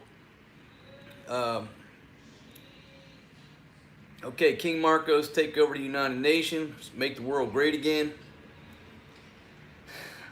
Folks, United Nations, they're useless. I mean, they're absolutely useless. It's basically like an excuse.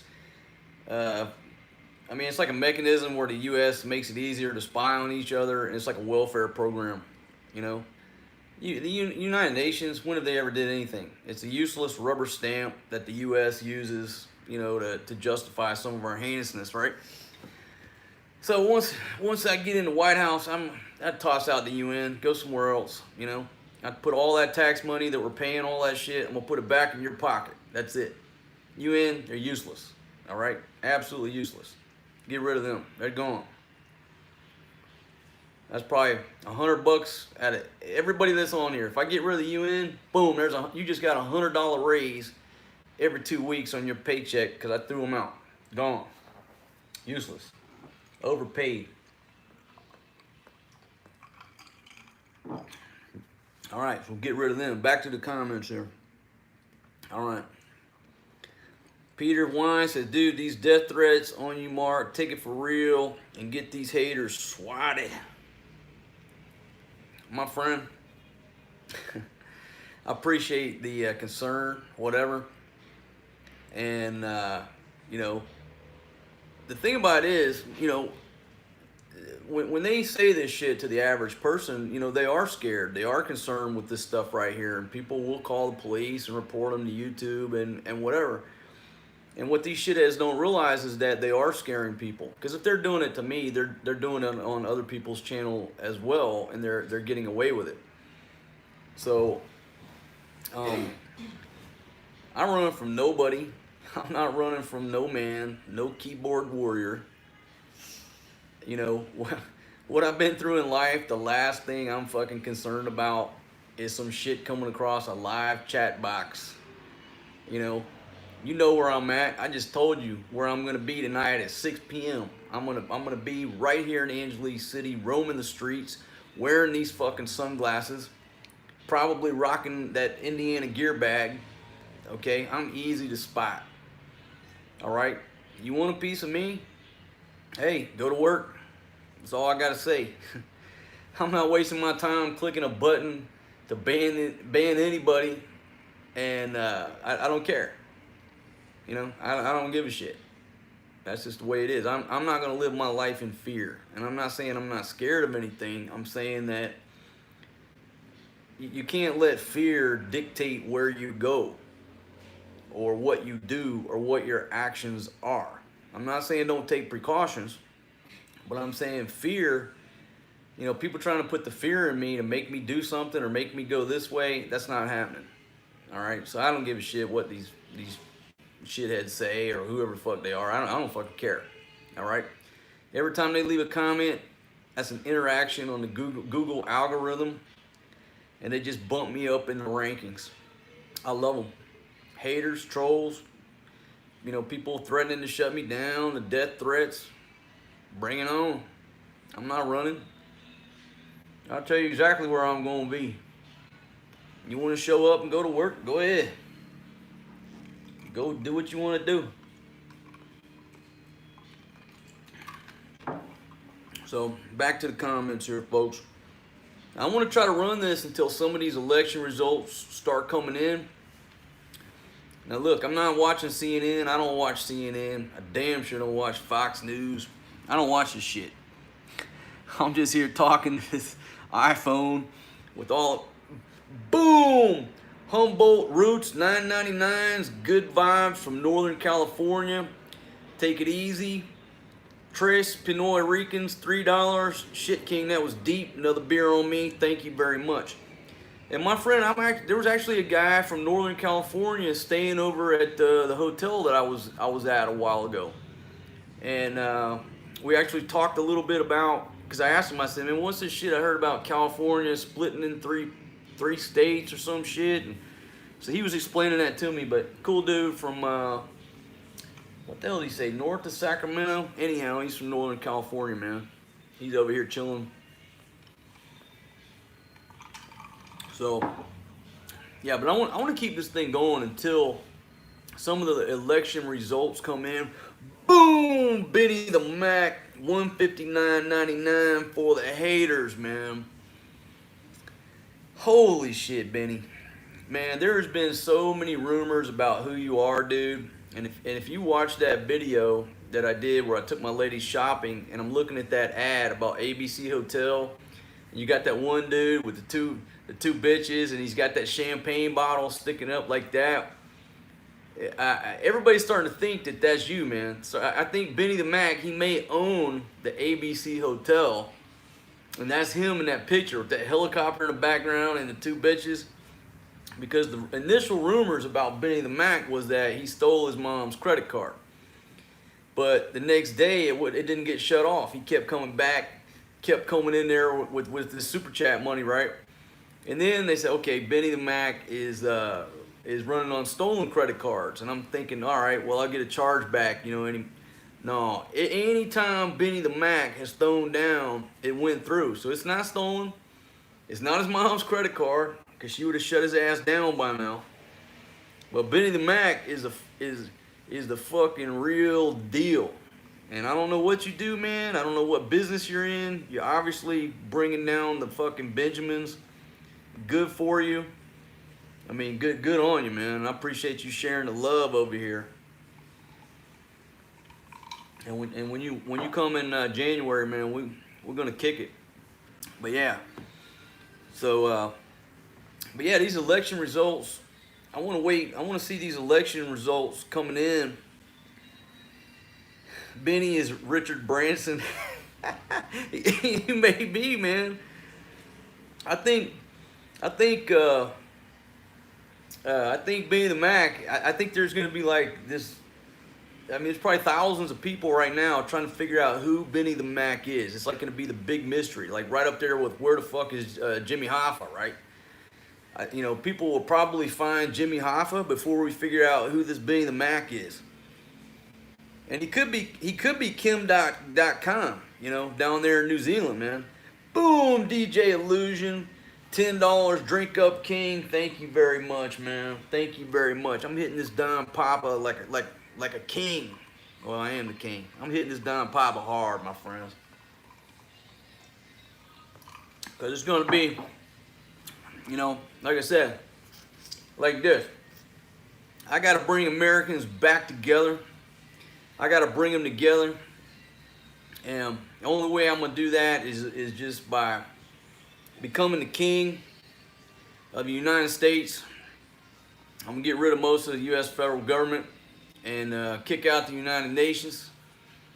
And I'm going to bring everybody back together, bring some love back over there. Because I'll be honest with you, right?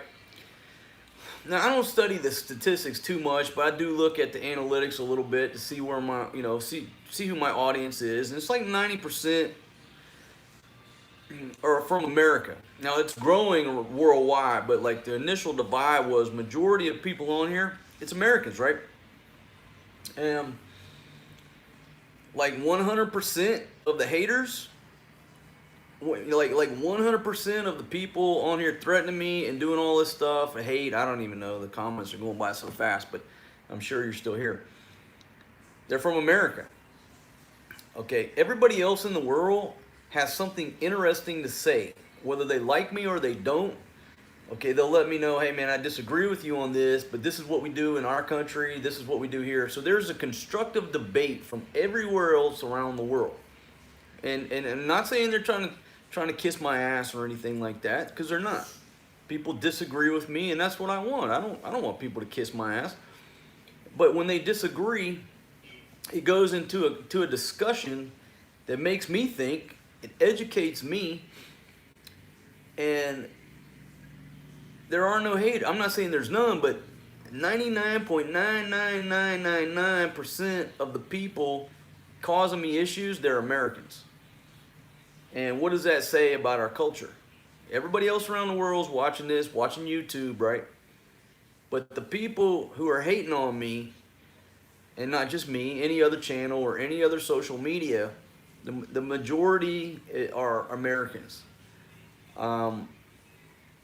And that's why I say when we talk about, mass shootings and stuff like that in America, it's not a gun problem, it's a cultural problem. It's definitely a cultural problem because, there are guns everywhere in the world. They're easily accessible everywhere in the world, most every country, if you really want to get your hands on one. But it doesn't happen because it's a cultural problem. We got to take responsibility where it's at. And I have my own theories on that. I actually wrote an article on my website about, what's it called? Guns, politicians, and bad karma. And I may do a video on that. My theory about why there's so many school shootings and mass shootings in America. And that's another video in itself, folks. Any election results, have they come in yet? Do we have any idea what's going on? That's right. Okay, definitely cultural. He said he was 13, had a gun. He was hunting on his own when he was 14, and never crossed your mind to take it to do any violence, right? Folks, I've had a .22 rifle since I was 5 years old. My grandfather was teaching me how to shoot goddamn squirrels out of trees when I was 5 fucking years old. First time I shot a fucking squirrel, I cried. So I've been carrying a gun. If you really want to know, I had a fucking single break open .22 rifle, and me and my dog used to go hunting when I was about 5 years old. Come back, shoot birds, squirrels, whatever. Never once did it cross my mind as a young man hunting on my own to ever go shoot a person. Never crossed my mind. And then fast forward to modern day, you can't go to school. You can't go to a movie theater, okay? You can't go to a fucking concert. And a new low was like, a few months ago, 10 people got shot at a fucking overnight art festival. You can't go look at fucking art without 10, 12 people getting shot up in America, right? It's a cultural problem. And I'm gonna expand on it later. You know what, matter of fact, I will fire up a live stream the next few days, and we will debate the reason for these mass shootings in America, and I'm going to tell you what the king thinks, what I think is why it's happening, all right? I mean, damn, you can go to Afghanistan. Every household, many households got an AK-47, fully automatic, right? Ain't no damn mass school shootings over there. I mean, I don't want to open up that can of worms right now. We'll discuss it in the next video. It's all cultural. Let's see. Yep, no father's problem because of child support enforcement. Peter Wine, I think maybe you read my article, but if not, we're on the right same wavelength, and you're absolutely right. It's a lack of fathers. That's what it is. All right, let's get off of that right now because I want to make that a totally separate video. Okay, JG said, great news. My dog voted for you. Hell yeah, man. Give that dog a biscuit, bro. Give him a biscuit. Tell him thanks for voting for me. Hell yeah. Let's see. Marcos, you see Benny's super chat? Man, Benny sent so many super chat, man. And now I got Rick S. Greeting from Chicago, Illinois. Have a double on me, King Marcos. Thank you, Rick S. Just threw down 20 large, man. $20. For reference, it's about a 50 to 1 exchange rate here in the Philippines, $20 is 1,000 pesos. That's 1,000 peso bill. Baby, cut the air count down. Bring me that gear bag over there. I got to plug in. The battery's about to go dead. So yeah, so $20 is about 1,000 peso bill over here. So man, that's you know, in America, you may think that's not a lot, but over here, 1,000 pesos is big money. All right, that's just the way it is. So thank you very much, man. You know, everybody that's throwing super chat money this way, thank you very much. And it's kind of overwhelming, the support that I'm getting on, you know, doing these videos and doing these live streams, and the different type of people that I'm meeting. And check this out, just yesterday, I'm sitting at this bar down here, and this gentleman's walking by and looks over at me, and he takes another double take, and he's like, "Oh my God, it's the king." And I'm like, "Come on over, man." And he's from London. I'm gonna give you a shout out, dude, but I don't want to say your name because I can't remember I can't say your name because your wife thinks you're in wherever, right? So I'm just gonna give a shout out to my buddy from London that I met yesterday, and we'll just leave it at that, okay? Hey man, it's your business. You handle your business, but it was a pleasure to meet you. Thanks for stopping by and chatting with me. And that's probably the coolest thing about doing this shit, is that people are recognizing the king on the streets. You know, whether you like me, love me, hate me, whatever, it's cool as shit that people recognize you on the street. If I had to choose money or fame, there's been times in my life where I've had some money. I've had some scratch. Been times in my life when I'm dirt poor. But if I had to choose what I know now, money or fame, fame is a lot more fun, because you can't really buy fame, right? You can't buy that. It like develops naturally on its own, right? And it's a hell of a lot more fun. It's a hell of a lot more funny than having a lot of money in the bank. I mean, that's just the way it is. So cool as shit that people are recognizing me on the street. Cool as hell. Damn, that rum is going down good, my friends.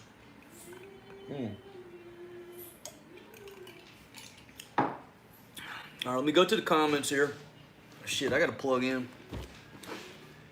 Boom, I got Mark Vance off the top ropes. Best show in town. Thank you very much, Mark Vance.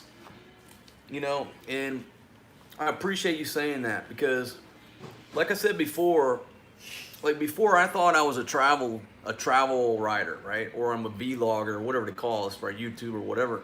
And then I realized a while back, I said, man, this is a show. I'm in the entertainment business. This is the fucking best show on the internet. This is the best show that is not on TV yet. Okay, that's the way it is. So thank you very much for saying the best show in town, because that's the way I feel right now. I feel that this is a show. And it's not just about travel, it's about philosophy, okay? It's about issues, you know? I mean, I joke, but I'm serious, okay? I'm the new Anthony Bourdain, and I'm everything that Anthony Bourdain was afraid to say, because I don't answer to CNN.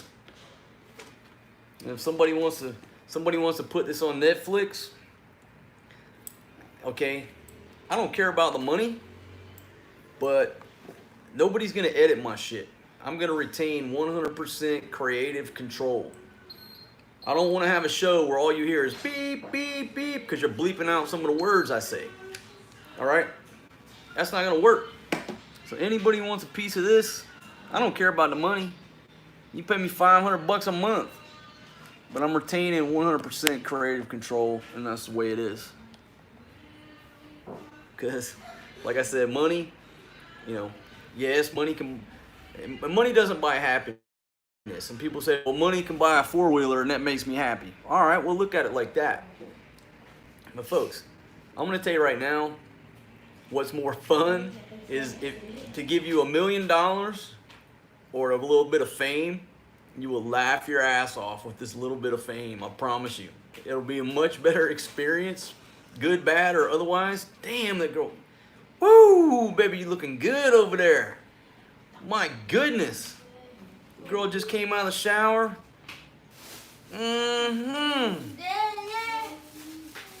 You know what? They can see you in the reflection. So I hope you guys just saw her. She's standing there with her titties hanging out. They can see. Can you see in the reflection? All right, baby. Beautiful. My God.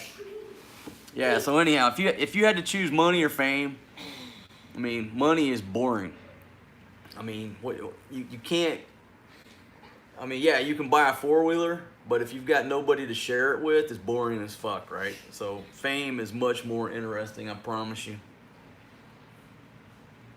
Let's see. Show we won't tell. Okay, King needs at least a fake Rolex and a nice gold chain. I bought a fake Rolex one time, man. And not a good quality one. Because you can buy some good quality fake shit, right? But it was the first trip I went to Thailand on. I was in, I don't know, I think it was during my Iraq time or whatever. I go to Thailand, I got big money, but I'm still a cheap dude at heart, right?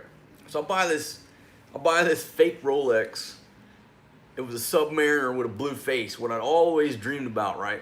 And I got this guy down like 1,000 baht. So that's like $30.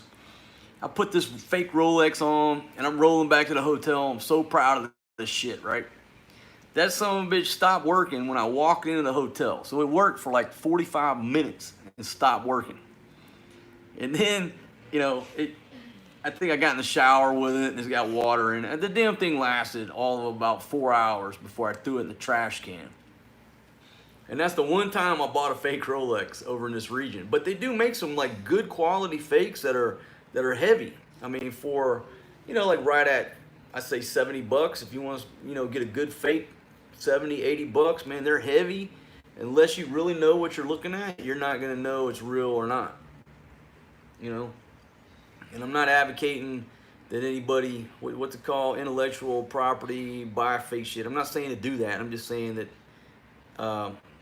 in my experience, I have seen some fake shit that's very hard, you know, to differentiate between the real stuff.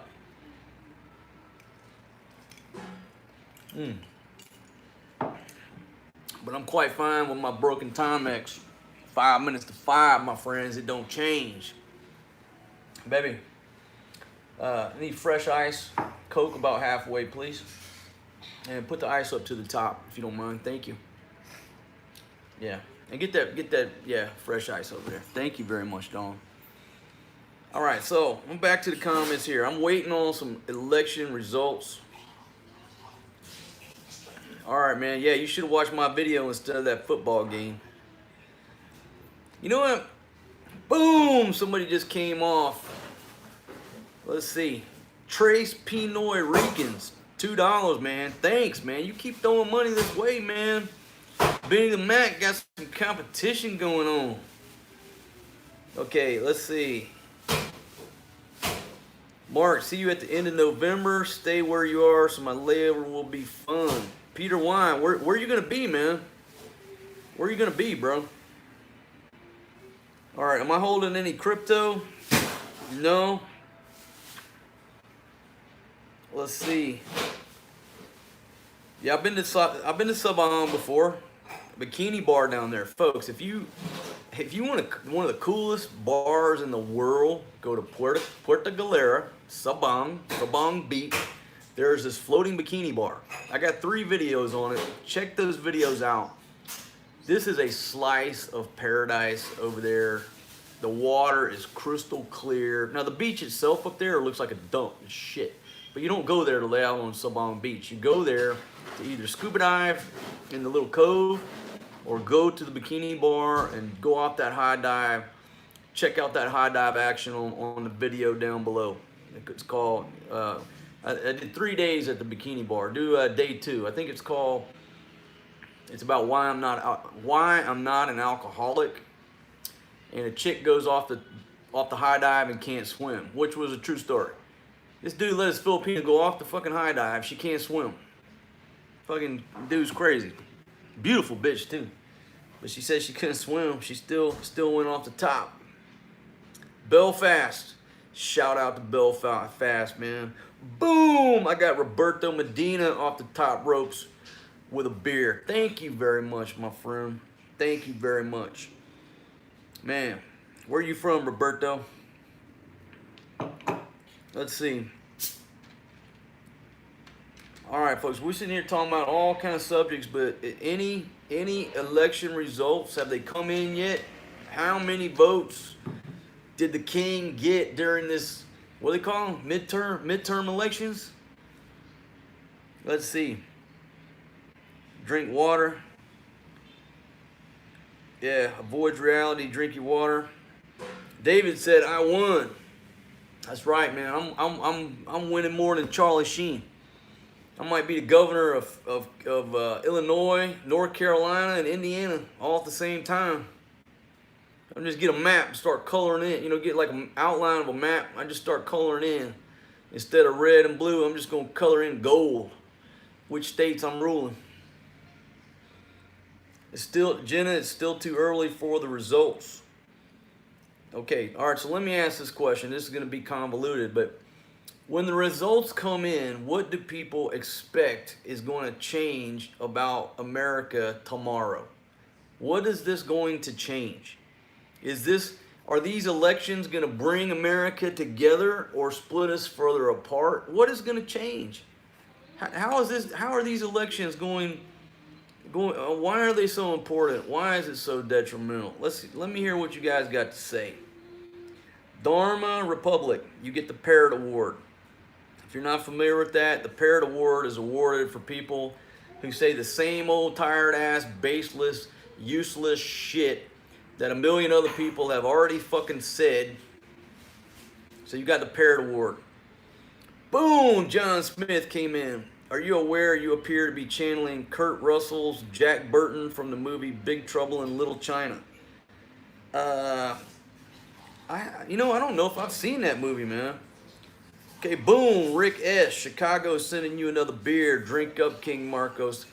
Thank you very much, my friend. Thank you very much. What you don't realize, that's about 5 beers. So I thank you very much.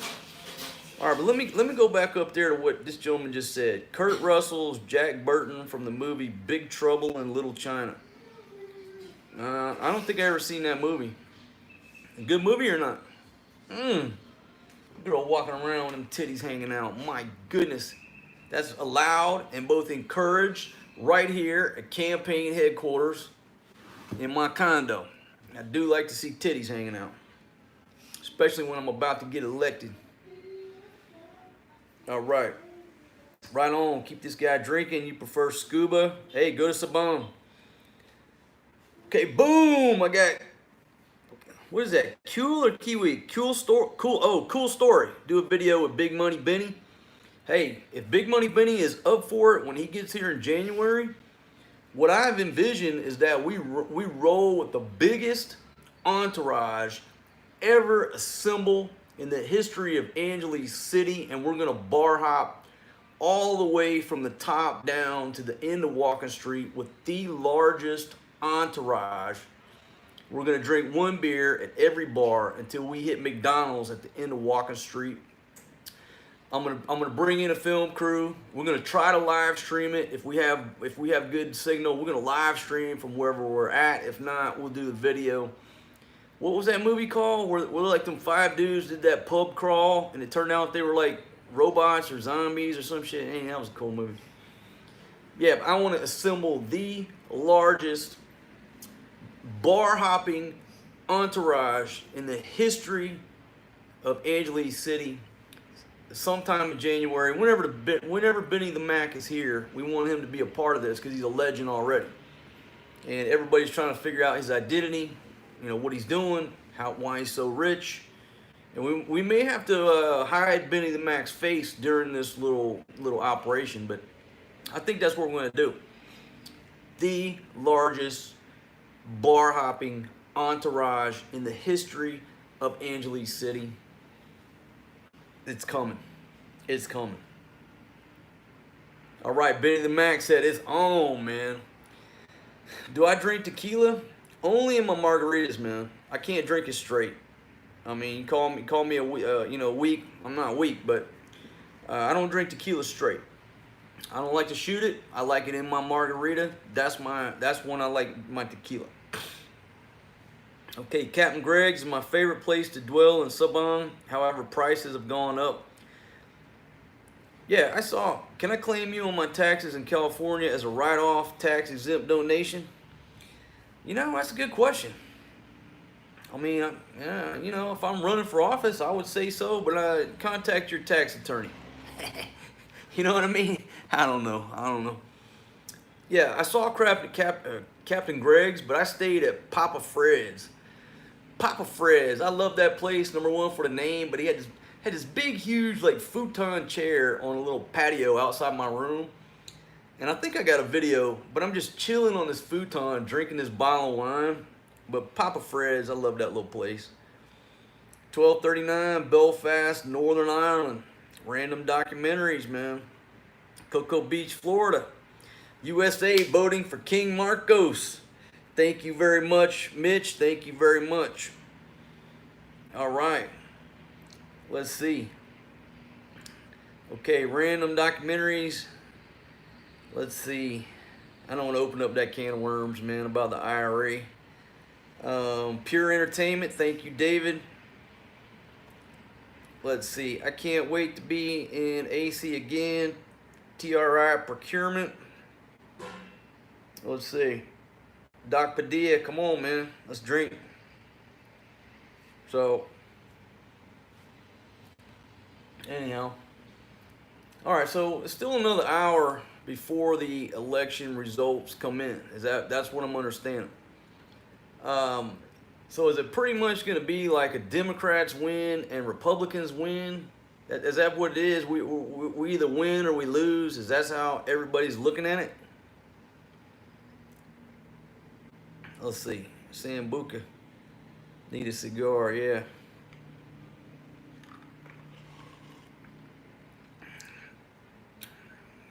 Got a shout out from Pelican Bay State Prison. Marky Mark. All right, man. I guess you're in there grinding it, man. I feel your pain, my brother. That's a hard job to do. Okay, so the results already started.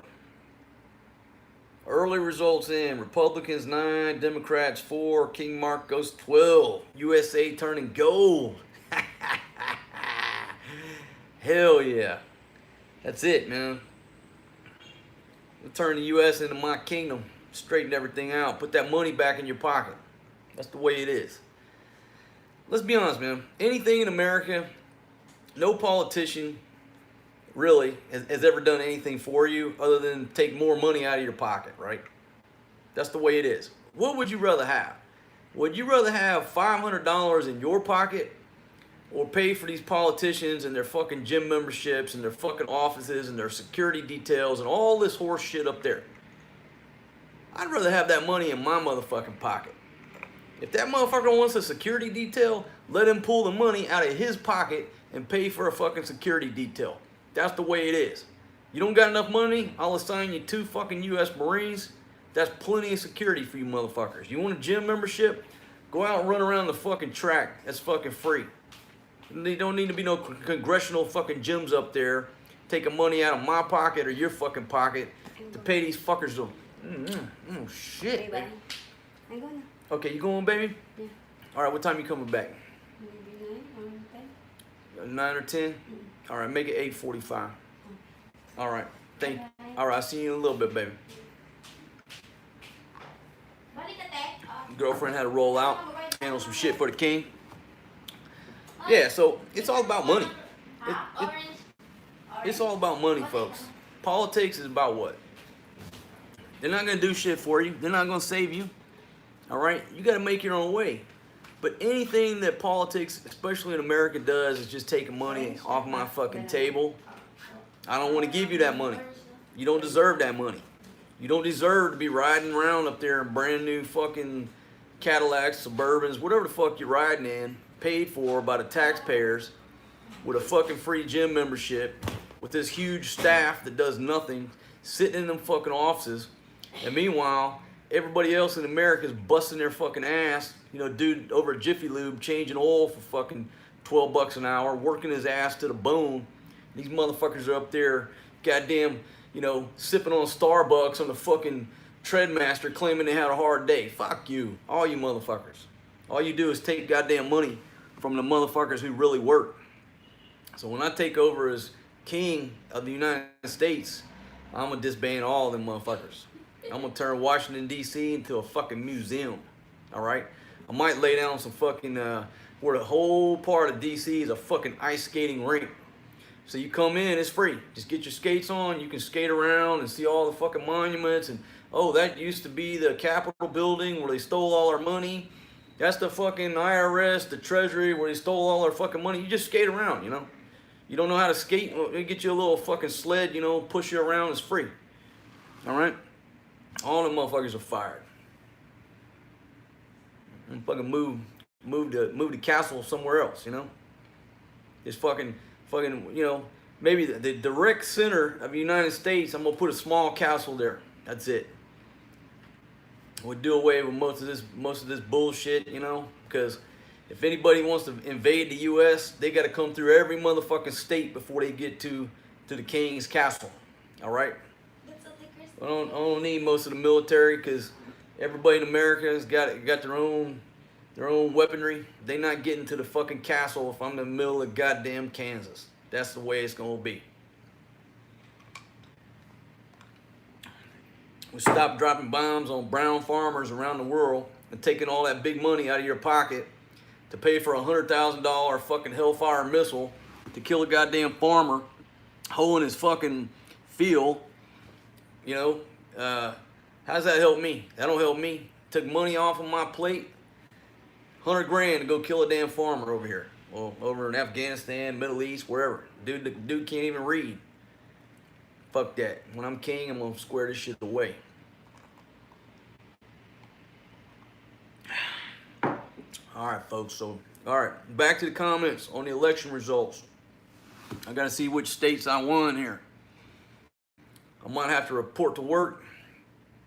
I mean, I'll do it on my schedule, but I might need somebody to send me a C-130 where I can get up to Illinois, wherever I'm governor of. Let's see.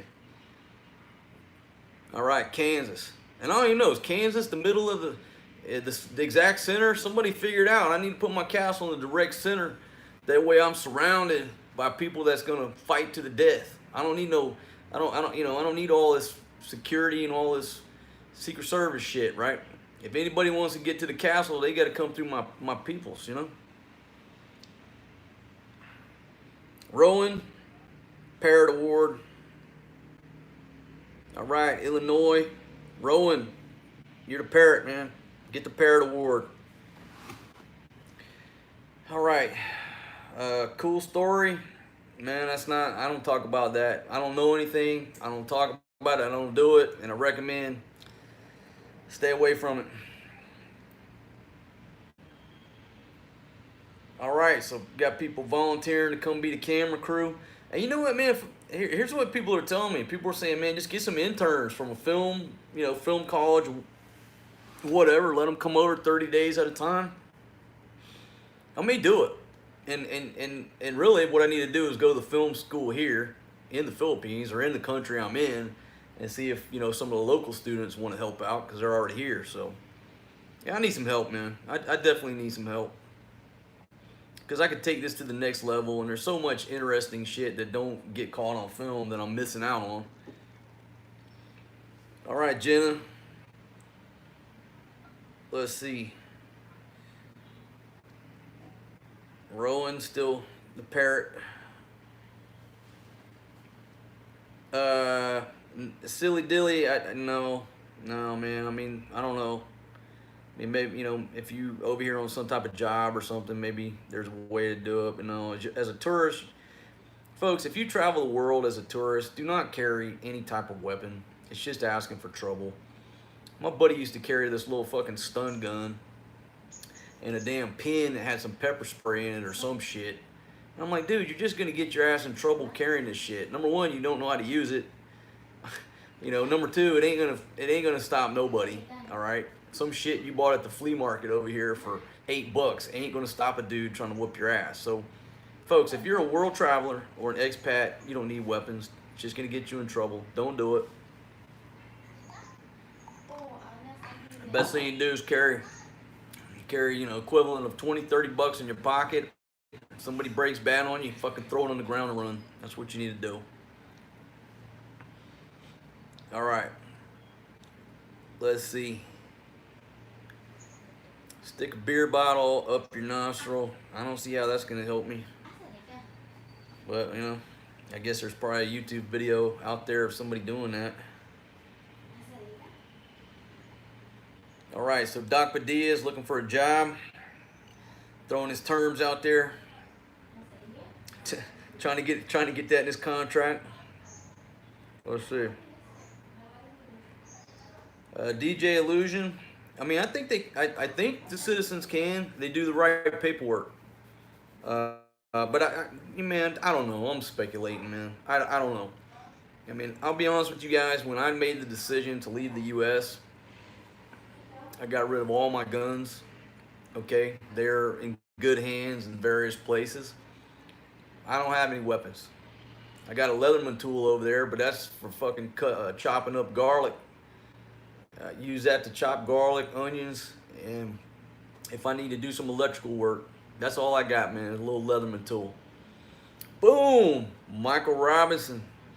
$10 off the top rope, my friend. Boom! Man, thank you very much.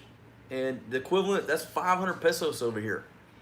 I mean, 500 pesos, folks, that's good money over here. So, in America, I don't even know, maybe can you get a lunch special at a Mexican restaurant for that these days? I don't even know. But folks, over here, that's big money. Thank you very much, Michael. All right, let's see. Okay, how about, let's see, part video crew. Elysium, cool, man. And if I get my shit together, I gotta get some stuff together, folks. But I'm just getting this thing started. It's just now starting to get some traffic. I'm just now getting in, into my groove. The next step is to get better videography, better audio for sure. I know my audio is always horrible. But folks, most of the time I'm shooting on this iPhone. I'm shooting, editing, uploading. The video never leaves this iPhone. So I did this video and I'll post it, but it's a lot of profanity yesterday. And it's a 90-second video on the best camera for running a YouTube channel. I'm gonna upload it. It's about 90 seconds long. People constantly ask me, what's the best camera for YouTube? I want to start a YouTube channel. I was at Best Buy looking and blah, blah. So I got a 90-second video I'm gonna upload explaining the best camera for YouTube. If you're considering starting a YouTube channel, I'm gonna solve the problem for you.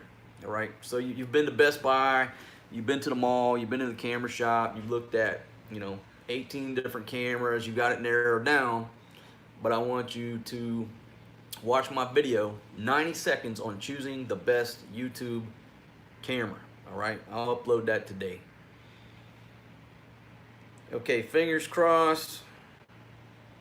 Let's see. Okay, this Christelle says, I look sick, getting worse. Shit. I look sexier than I've ever done in my life, and I'm looking better and better and better. There ain't nothing wrong with me. Let's see.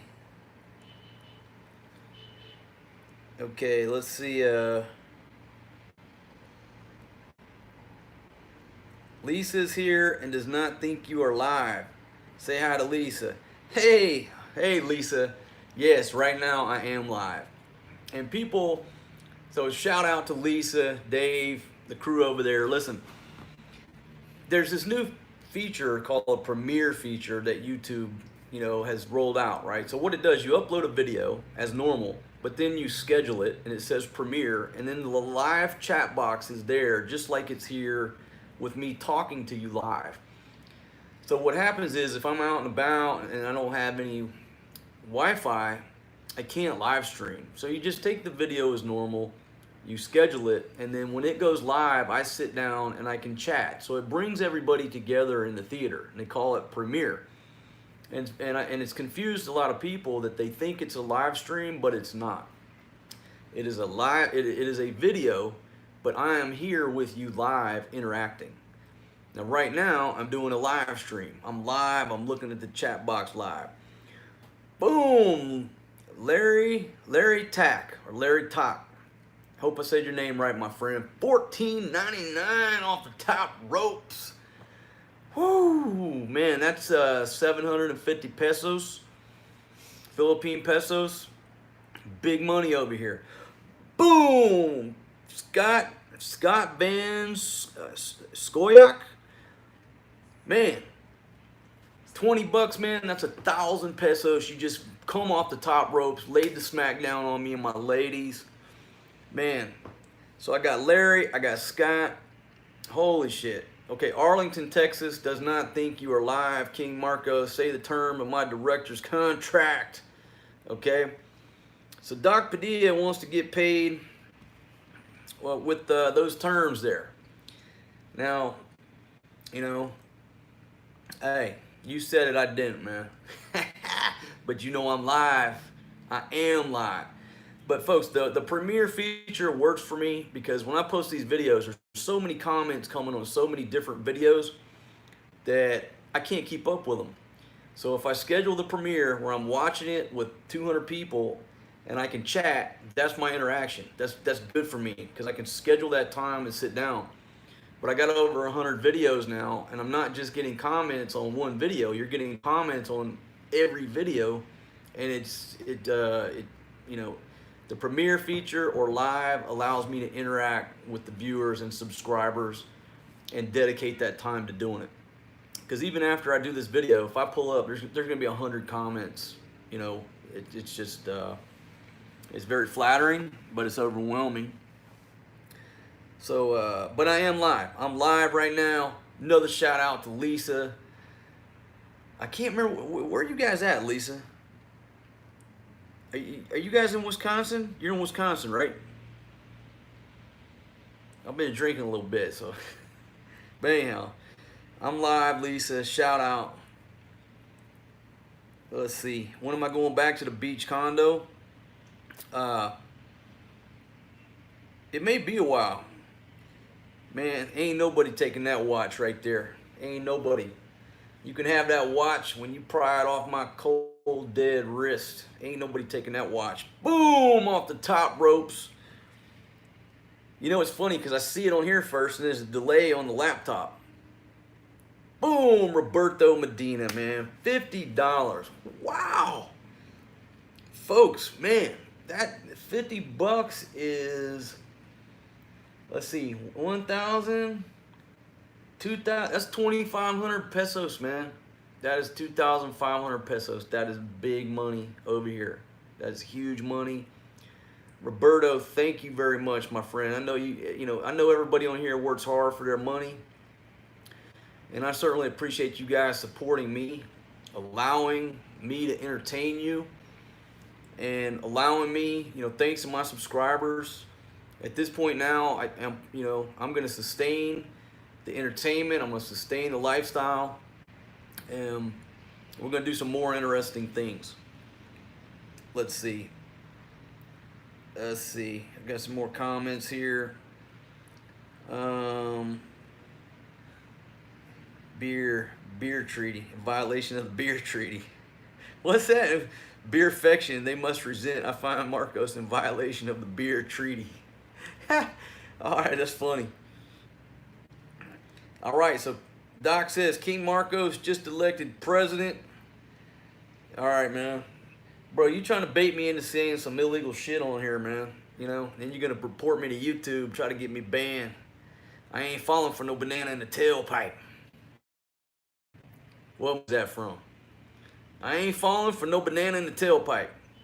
First person to tell me gets a shout out. You young guys, you don't know that movie. I ain't falling for no banana in the tailpipe. I'm waiting. Who's going to get the shout out? Only the older guys, my generation, are going to know that. It's a movie. I ain't falling for no banana in my tailpipe.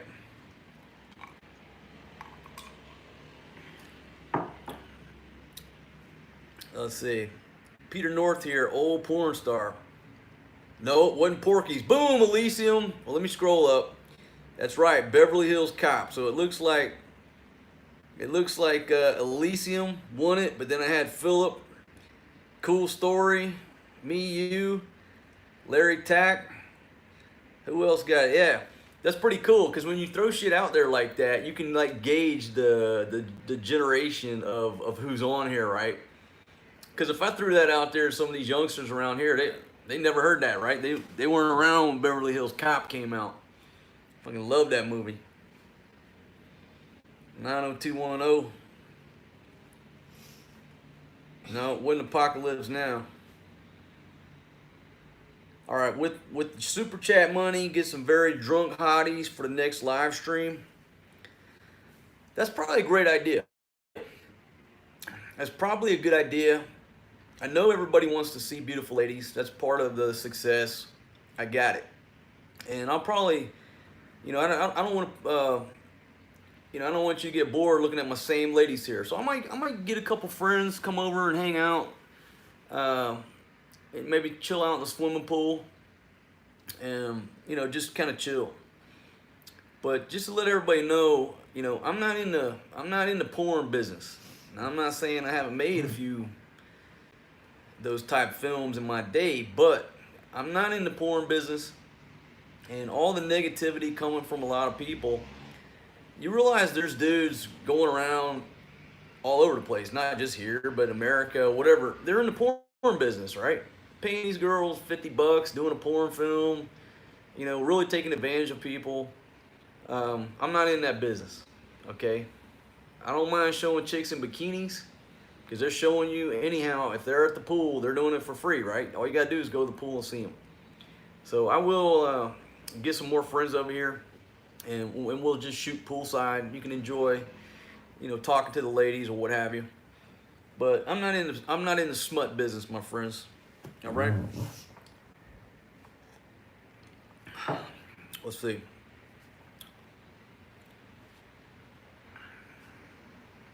All right. Let's see.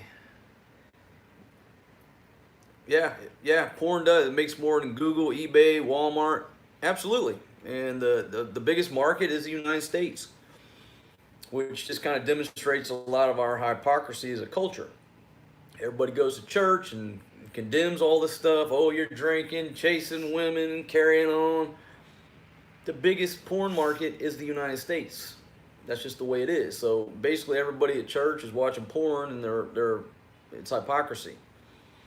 But it's not my calling. It's not my calling. I'm not in the porn business. But I do like to hang out with beautiful ladies. Let's see. Okay. Worst kind of sinner is the one who goes to church every Sunday. Well, that may be true, yeah. Seize the porn business and pay off the national debt. Yeah. That might work.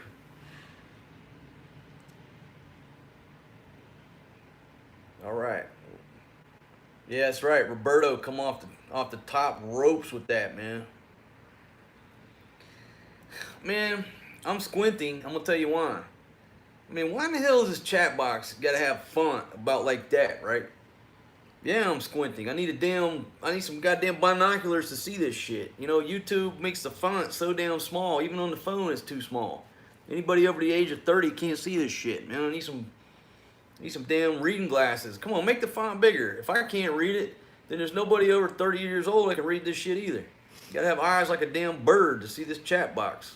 A fucking eagle. Pop the chat box out. Click the top right. Where is that, man? Top right. If I click the top right, it says pop out chat. What's that mean? Pop it out. Pop out chat. All right, I clicked it, man. I click pop out chat. Now I'm looking. Now the damn chat box went away, man. You set me up. All right. Okay. Wait a minute. I see it over here. But here's the problem, dude. It's still the same font, man. It's too small.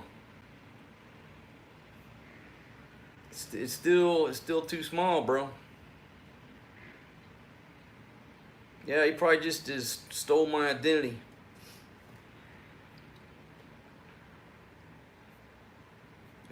Jenna, I couldn't figure it out, baby. That's why I need you here. That's why I need some folks here helping me out. I can't see this shit. I can't figure it out. My wife, she just starts laughing, reading you guys shit. She's laughing so hard she can't do her job. Try to moderate and help out here. Google Chrome, hold Control and hit plus. I'll try it. Yeah, Jenna, you got to get over here, girl. Take some vacation, get your passport. I'll have a bikini waiting on you. All right, why do I get so many haters hating on my videos? It boils down to jealousy. What man in this world would not like to have 2 women? Show me. Every man on this earth would love to have at least 2 women. Well, a lot of guys want to have 1. You ain't got 1. You damn sure want 2. Okay, I happen to roll with 2 chicks, sometimes more. So the male haters are so goddamn jealous they can't see straight. They can't stand it because they're married, they get laid like once a month, maybe on their birthday. Was that 13 times a year? I'm rolling with beautiful chicks no matter where I'm at in the world. I happen to be in the Philippines. Check out my Dubai video, kicking it with a fucking Egyptian belly dancer like a gangster. All right? And you're jealous. So any man on here that wants to yak on me is jealous. And I understand it because not everybody can live this life. You know, you're scared, you have a job, you have to put up this false appearance at church because of your business or because you're on the board of this fucking local bank. I got it. You're scared of your wife. If you cross your wife, she's going to divorce you, take the fucking house. She's going to take fucking alimony. She's going to take fucking child support, the kids, the dogs, both cars, the fucking furniture, your big screen, and the good towels, motherfucker. So you can't say shit. You're locked in that system over there. You hate your life. You hate your wife. You can't afford to leave her because of that fucked up system. And when a dude sees me rocking out 2 chicks, you know, making videos with my fucking shirt off, running 10 kilometers like a fucking Olympic gold medalist, you're jealous. You're jealous. So any male on here hating on me, bro, I don't hate you because I understand you. You're just jealous. You're fucking jealous. You're in your basement trying to watch porn, looking up the stairs, making sure your wife's not coming down, trying to rub one out because your wife won't give you no ass, and you're watching Ron Jeremy, bone out, whoever. I understand it, man. You're jealous. Okay, but why you hate on me is because I'm accessible and I don't ban you. You can't hate on Ron Jeremy. He don't give a fuck. You can't reach him. I'm here in this live chat. I'm on a live stream. And you can come here and you can take out your misery and your frustration on the king because I allow you to be here. Because I want to help you. That's the way it is. So that's why you're here hating on me. The women, you have multiple reasons why you hate on the king. The main reason is because I'm the sexiest motherfucker that you've ever seen in your life. Okay? Tom Selleck, Brad Pitt, Tom Cruise. That's yesterday's fucking headlines, folks. All right? You're jealous because you want to be with me. You want to be in this room right now, bringing me fucking rum and cokes, rubbing my feet, giving me a massage, and oh, by the way, tonight I'm going to cook a badass meal for you like I cook for my bitches. You're jealous because you want to be here. I understand it. And I don't ban you because I want to help you just like I'm helping my fellow man. So jealousy. Number 2, I'm a threat to you in the form of I'm going to motivate your husband or boyfriend to leave your ass. You don't like that either. You don't like me inspiring your husband to start looking around and say, I can sit here in my mansion and let this woman make me miserable every day, or I could just break bad, get on a fucking 777 to Manila or wherever the hell Marcos is at, and he's gonna have some bitches waiting on me, and he's gonna change my life, and I'm gonna come back and leave your ass. You can have the fucking good towels and the damn knickknacks in the house and everything. So see, I'm you know, there's multiple reasons the ladies don't want their man either watching my videos, chatting with me, or damn sure don't want to read my book. My book is called The King's Chronicles: How to Escape the Wrath of American Women and Live Like a King. Now listen, I don't discriminate against any woman. I discriminate against shitty attitudes. Bad attitudes, that doesn't have anything to do with race, gender, ethnicity, sexual preference, nothing. It's a shitty attitude that I have the right to choose not to be around. And the ladies are scared that I'm going to inspire their husband, you know, to do all to you know, take a different path. And then there goes the gravy train. And then you got the feminists who I mean, you can think any way you want. You have a right to think any way you want. But all these folks that hate men, I mean, how the fuck do you think you got here? You can walk around, be the most feminist individual in the world, whatever, but how do you think you got here? Your mother was the Virgin Mary? It was a miracle? Or do you think maybe you had a father somehow? Okay?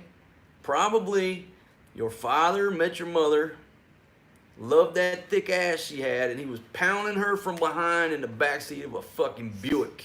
9 months later, here you come. And now you're the world's gonna save the world from all the men like me who love pussy. You see the irony in that? How did you get here? So that demographic of folks are gonna hate on me too.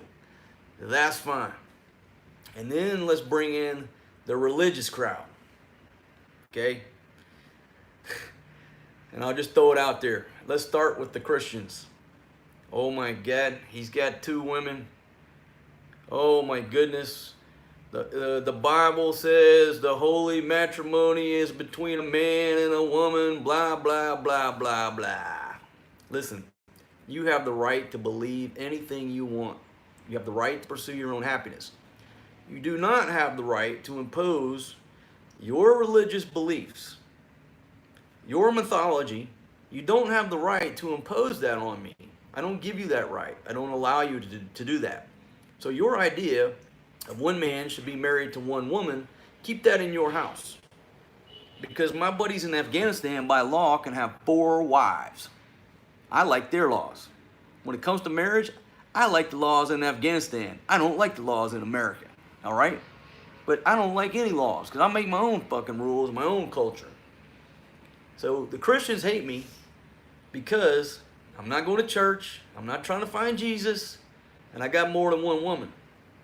I understand it. I'm not trying to tell you how to live your life. But everybody's trying to tell me how to live my life through the hatred, the trolls, the comments, the threats, whatever.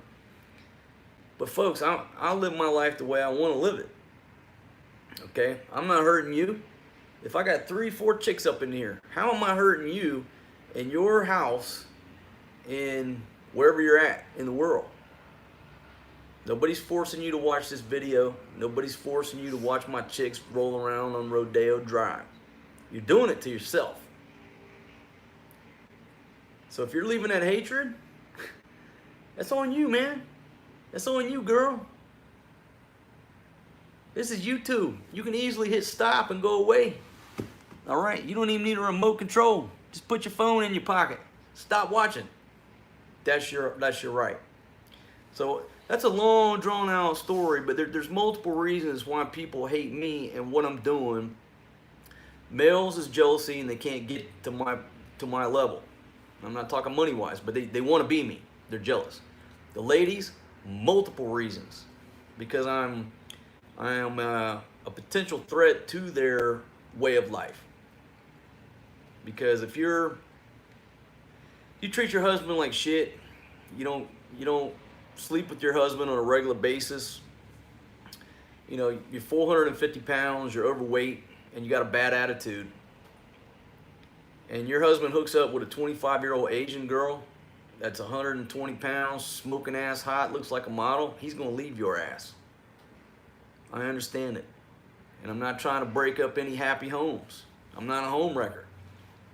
But if your husband's miserable and you're miserable, the quicker you part ways, the better, and the quicker that both of you are going to be able to move forward in your life and find that happiness. So anyhow, I'm going to go back to the comments, but those are reasons why I have so many haters and trolls here. But I don't ban any trolls. I don't ban any haters, because I want to help you. I want to help you. I want to inspire you. I want to make you think. And I want some of you to realize how valuable time is in your life, that if you're on YouTube leaving negative comments, what a waste of your life that is. I mean, it is such a fucking waste. We can't buy time, right? You can't buy any more time. Don't waste it sitting on YouTube being a hater and a troll. There is nothing exciting or adventurous about that. You might, if you just took an afternoon and went fishing, you would have a much better time than sitting on my channel saying all this shit that comes across. And most of the time now, I just give you the parrot award. All right? You're just a fucking parrot sitting on his shoulder. Bark, bark, loser. Bark, bark, bark, bark. Can't get a woman. Bark, bark. You're a fucking parrot. And I don't care. All right, let me go back to the fucking comments here. Hey, are the elections over? Did I win? Let me see here. All right, DJ Illusion, if you want me to call your wife and explain that to her, I'll be glad to, man. I will be glad to. And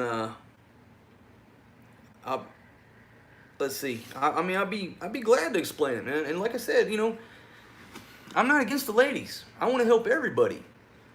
But ladies got to understand that the problem is ladies, they either don't understand what a guy wants or needs to make him happy, or they don't give a shit.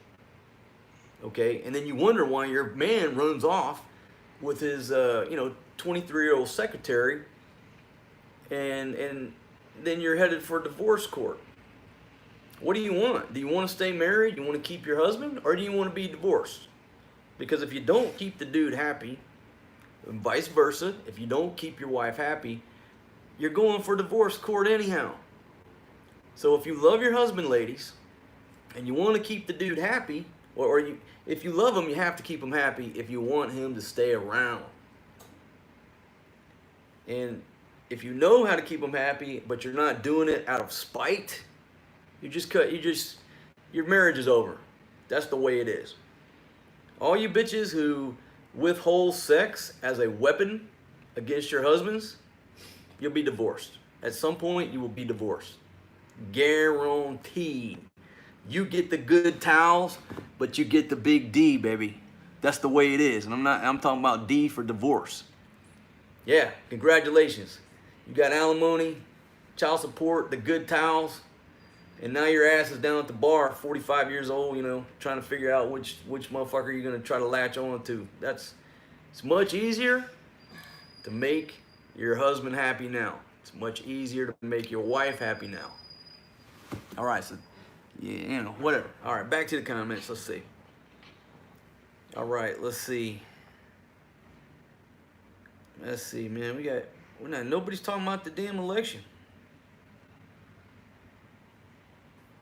All right, let's see. Okay, good. Some dude named Good Looking Honky.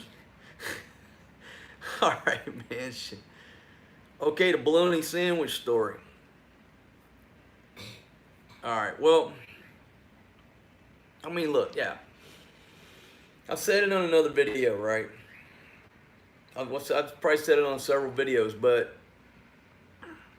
it's not real hard, and I talk about it in the book. It's not real hard to please a dude, okay? It's not real hard to please a dude, and maybe I should break this off in another video, and I'll just get my book and talk about it, okay? And I think in the book I went over like 6 things that a dude needs. I think it's at the end of the book, the last page of the book. It's about 6 dude. I think it's 6 things that a man really needs. But it's not too hard to keep a guy happy. We're very simple creatures, and if you really want me to stay around, it's real simple. The bologna sandwich story. Well, a few comments about the bikini contest video, right? Ladies were saying, I can't believe that my husband would watch a bikini contest and disrespect me like that. And I said, how is that disrespecting you? Okay, think about this. What would you rather have? Would you rather have your husband lying to you, saying that he's out working, but he's at the fucking strip club with some chick named Patience spending all your money? Or would you rather have your husband at home in his easy chair in your living room watching a bikini contest on YouTube? So many ladies have said, you know, I can't believe that my husband would disrespect me like that. Baby, the dude is in his living room. He's not out riding the roads. He's not out trying to screw his secretary. He's in his easy chair. That dog wants to watch a bikini contest. He wants to smoke a cigar, a big fat cigar, and drag on that motherfucker, puff on it like the devil himself. There is nothing wrong with that. He's present, okay? You're married. So instead of fucking, this is my advice, instead of bitching at this dude, what you need to do, the other girl said, you know, that attention should go to me. I said, okay. What you do is you put your bikini on. So this dude's sitting in his easy chair, watching this bikini contest, and you walk in a fucking bikini and get in that dog's lap. All right, now you got some attention. Okay, now you got some attention. Now, if that shit don't work, and you're still not getting enough attention, all you gotta do is take off that bikini, get butt ass naked, walk your ass into the kitchen. Now, since your husband's never seen this shit before, he gonna be watching that bikini contest, but when you take off them clothes and walk to the kitchen, he gonna do this. The fuck is going on here? Boom, you got his attention. You walk in that kitchen and you make that dog a bologna sandwich. I want you to put some big, thick slices of cheddar.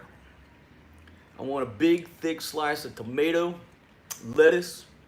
I want mustard, mayonnaise, pickles on that thing, right? That thing should be about that fucking thick when you get done. And then what you do, you cut that thing what we call preaching style, where it looks like it's 2 triangles. Don't cut it like 2 rectangles. You cut that shit preaching style.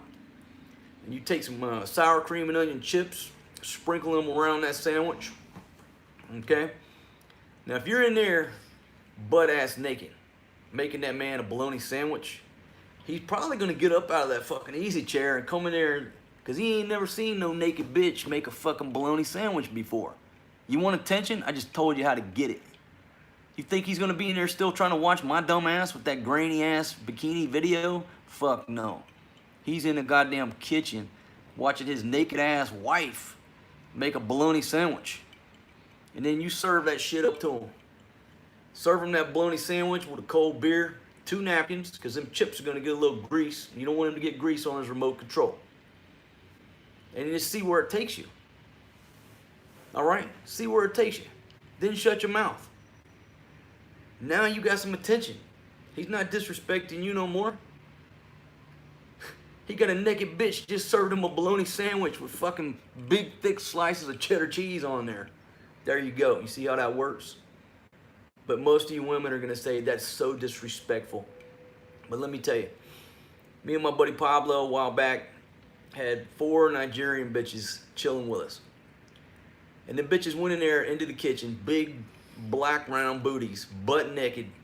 I mean, titties out to here. Went in the kitchen and were cooking fucking eggs, toast, fucking hash browns. They went in there and made a huge fucking breakfast in there, all 4 of them butt ass naked. Where do you think our attention was? We were like this. We didn't want to fucking disturb them. We just wanted to watch this fucking spectacle. Nobody was watching TV. Nobody was on their phone. 2 motherfuckers are like this, just watching these 4 naked bitches make breakfast. Holy shit, how can you not love that, right? There you go. See, I'm trying to help you out, ladies. But how many of you are going to implement what I tell you? Because you think I'm being disrespected. I'm thinking that the church might, you know, find out and not approve, or Jesus is watching me. Hey, I'm just telling you, you want your husband to be happy? You want your husband to stay with you? You pull some shit like that, you got all the attention. Everybody wins. That's the way it is. But in America, people don't want to do that. My Nigerian chicks, they didn't give a shit. They were in there fucking tearing it up. Made a big ass meal. Now look, I think somebody just threw a donation my way, but my laptop is hung up. So hold on, man. I gotta refresh this because I see the number on my phone, but I don't know who to thank. Joseph. Because who is it, baby? Joseph. Or my wife says it's Joseph, but hold on a second, dude. Let me refresh this. I don't know. My laptop is getting I'm gonna refresh it here, man. Baby, what's the gentleman's name? Joseph? Just look.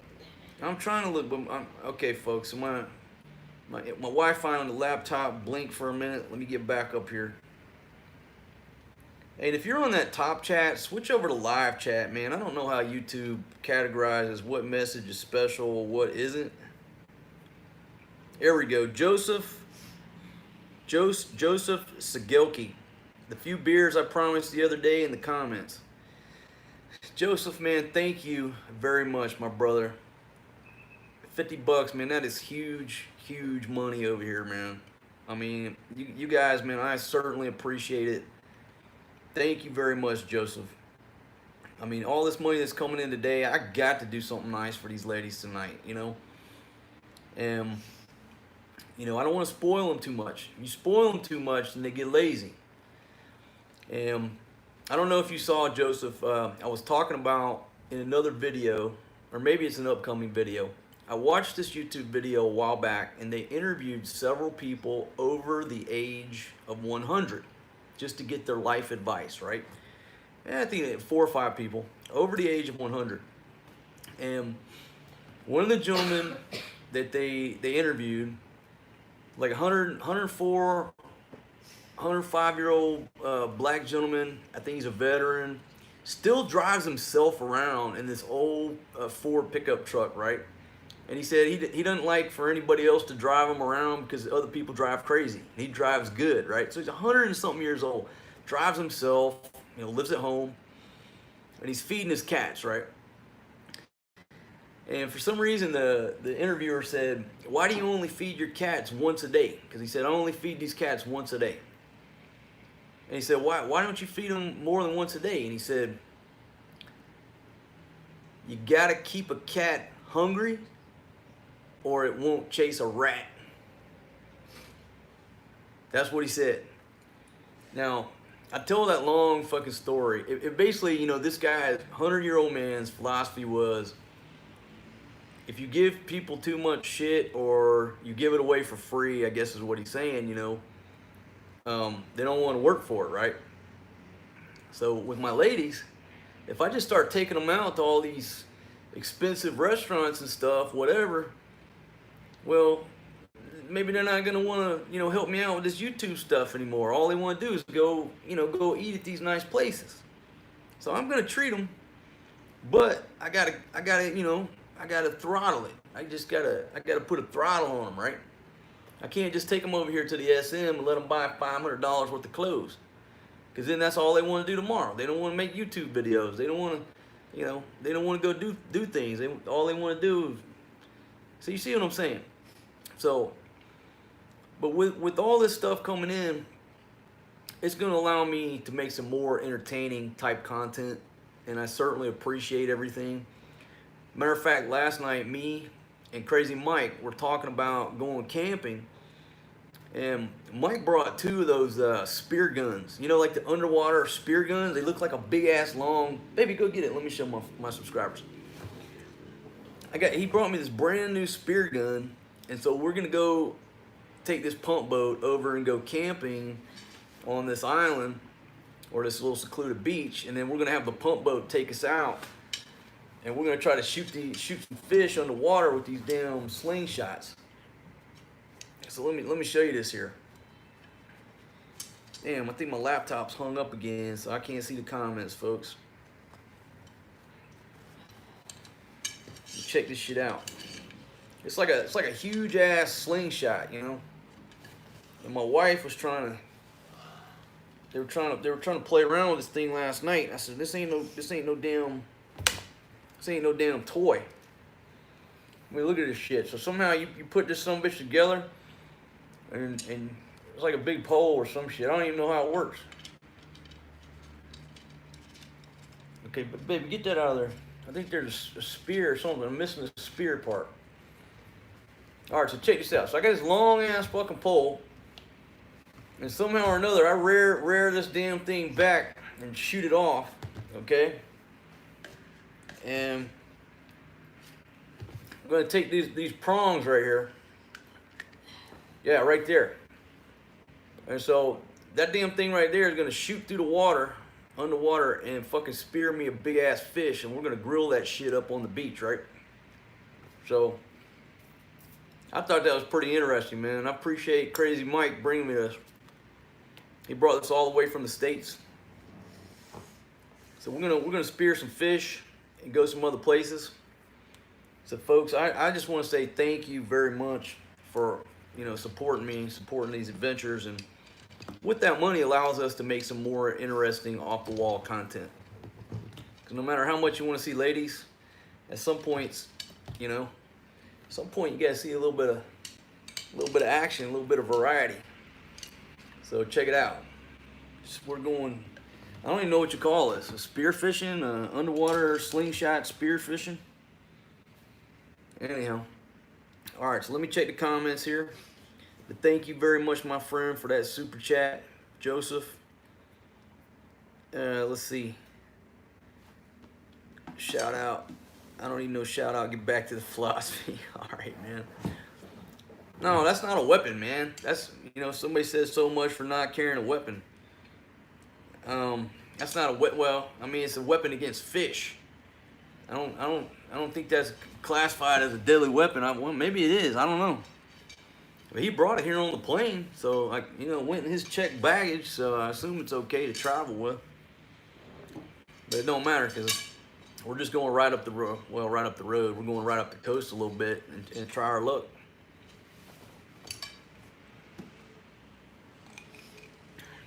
It'd be like the one time where I actually needed a GoPro, but I gave that GoPro away. Damn, got fucking. All right, folks, listen. I want to go back to the election results because I haven't heard any news. Okay, he can't get a woman, so he moves to a shack in the Philippines. All right, another Parrot Award. What's up, Lou? Lady Boys, shout out to the Lady Boys. That's right. Shoot a pillow or something. Yeah, I could test that thing out here in the room.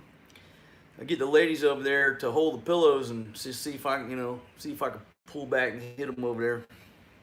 Oh, good idea. Okay, it's called a Hawaiian sling. Or are you being funny? I think that's a drink, right? I don't know. Okay, they're still counting votes. Upgrade my video equipment. Yes and no, because I mean, here's the thing, right? Okay, a lot of my stuff is shot on the iPhone, but I have this old Sony camcorder. And when I say old, this thing's from like 2012. But this thing right here is actually pretty damn awesome. Number one, it's small, but it has a shoe up here. And on this shoe, I can mount my wireless mics. I do have some wireless mics from Sennheiser. They're very good quality. The problem is it takes a while to set them up. You make sure the batteries are up. You got to mic yourself up. It takes time. If I wanted to go live right now on my old lady, all I got to do is open this up and hit record. And this camera right here has got a great microphone on it. But since it's older, it only shoots 1080p. With the iPhone, I can shoot 4K 60 frames, but the audio on the iPhone is not the quality of a camcorder. That's why you see me wearing that earpiece. Okay, I'm using that microphone that came with the iPhone, so my audio is up and down. I know it's shitty. It's okay right now because I'm sitting inside of a condo and there's not a lot of background noise. But when you're walking around noisy streets or what have you, the iPhone is really not ideal, and it's because of the audio, and it's not ideal at night. I mean, it's a small sensor, it's a cell phone. So the bigger cameras work better at night and they got better audio.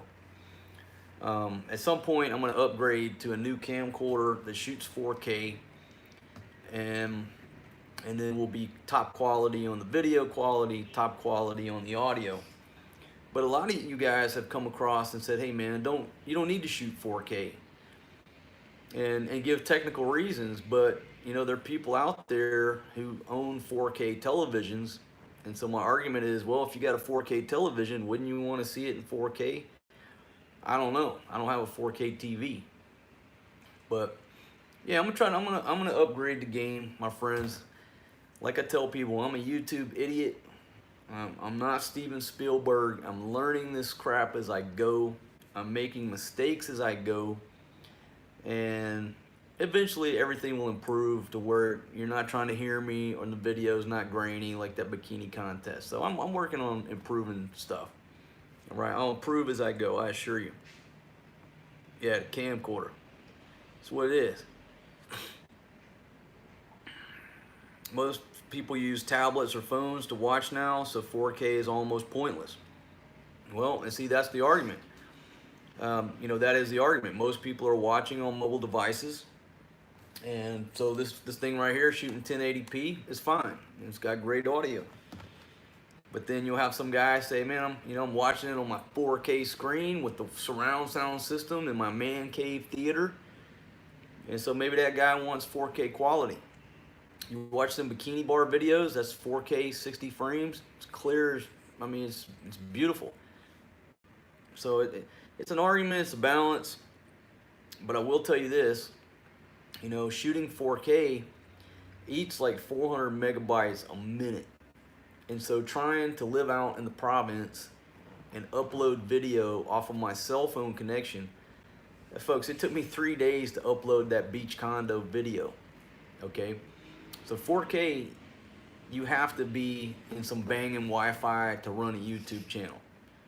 Well, you need to have banging Wi-Fi to run any YouTube channel, but if you're uploading 4K, trying to upload it from your cell phone's connection, forget it. It ain't gonna work. Most of the time, it just won't upload. But anyway, I'm working on the technical side of it, folks. Try to bring you some better quality. All right, look, one more thing about the election results. Okay. All right, King of Calves, your analytics will tell you how many of your viewers watching 4K, probably less than 5%.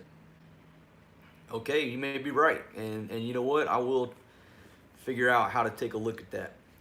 and if you're right, if it's less than 5%, then you could say, what's the point?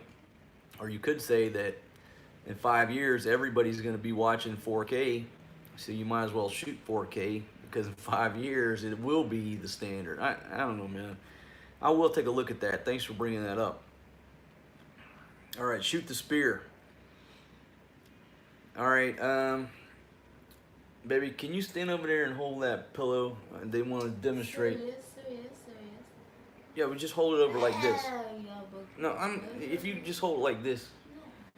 All right, so the the wife's getting a little pushback from the spirit. I understand that. I've had a few drinks, so my aim might not be off. I might spear a fucking TV or something. All right, my friend. Matt Walker, you're going to get out of prison in 2 years. All right, man. Good luck to you. And got to piss. Too many coronas. Yeah, I got to piss too. All right, look, folks. So I'm going to go ahead and cut this live stream. I guess I'll just have to, like, ask people down at the bar what the election results came out, what their thoughts are. And I'm sure I got some votes. I'm sure people voted for King Marcos. I'm sure I got elected in something. But I'm going to talk more later about how we can bring America closer together. Trump's trying to make it great again, but you might need the king to come in and bring everybody back together. And so we'll continue this conversation later on. I want to say thanks to everybody that just threw money our way. I certainly appreciate it. I know you work hard for that money, and I certainly appreciate it. And I hope you enjoy the content. I hope you know, you find this entertaining enough to keep coming back, to stay with me. I am going platinum. I'm going to 1 million subs here in the near future, and we're gonna do some more interesting content that's original. It's original because, you know, because I want to keep it that way. I'm not gonna sell out. So you might see some nice water and some beaches and some fishing, but it's gonna be unique because it's just coming off the hip. Nothing is scripted. All right. And so when me and Crazy Mike go spear fishing, we may not spear anything. I don't know, but it's real. All right. We're not gonna sit out there for 12 hours waiting for a fish to come by. We're gonna take you on the ride with us. Reality, authenticity. So I want to say good night to everybody in the U.S. I think it's what, 9:30 there. It's about 9:30 in the morning here. Coming to you live from the Philippines. Okay. Thanks for voting for me. Thanks for supporting me. Make sure you hit that thumbs up. I forget to tell you to do that. Hit that thumbs up, even though it's a live stream. Hit that thumbs up for me. And if you're not a subscriber, in the bottom right-hand corner of your screen, I think it's right there, is that Overstay Road sign. Click that, become a subscriber. And some of my videos are action-packed. Some of them are live stream. Some of them are philosophy.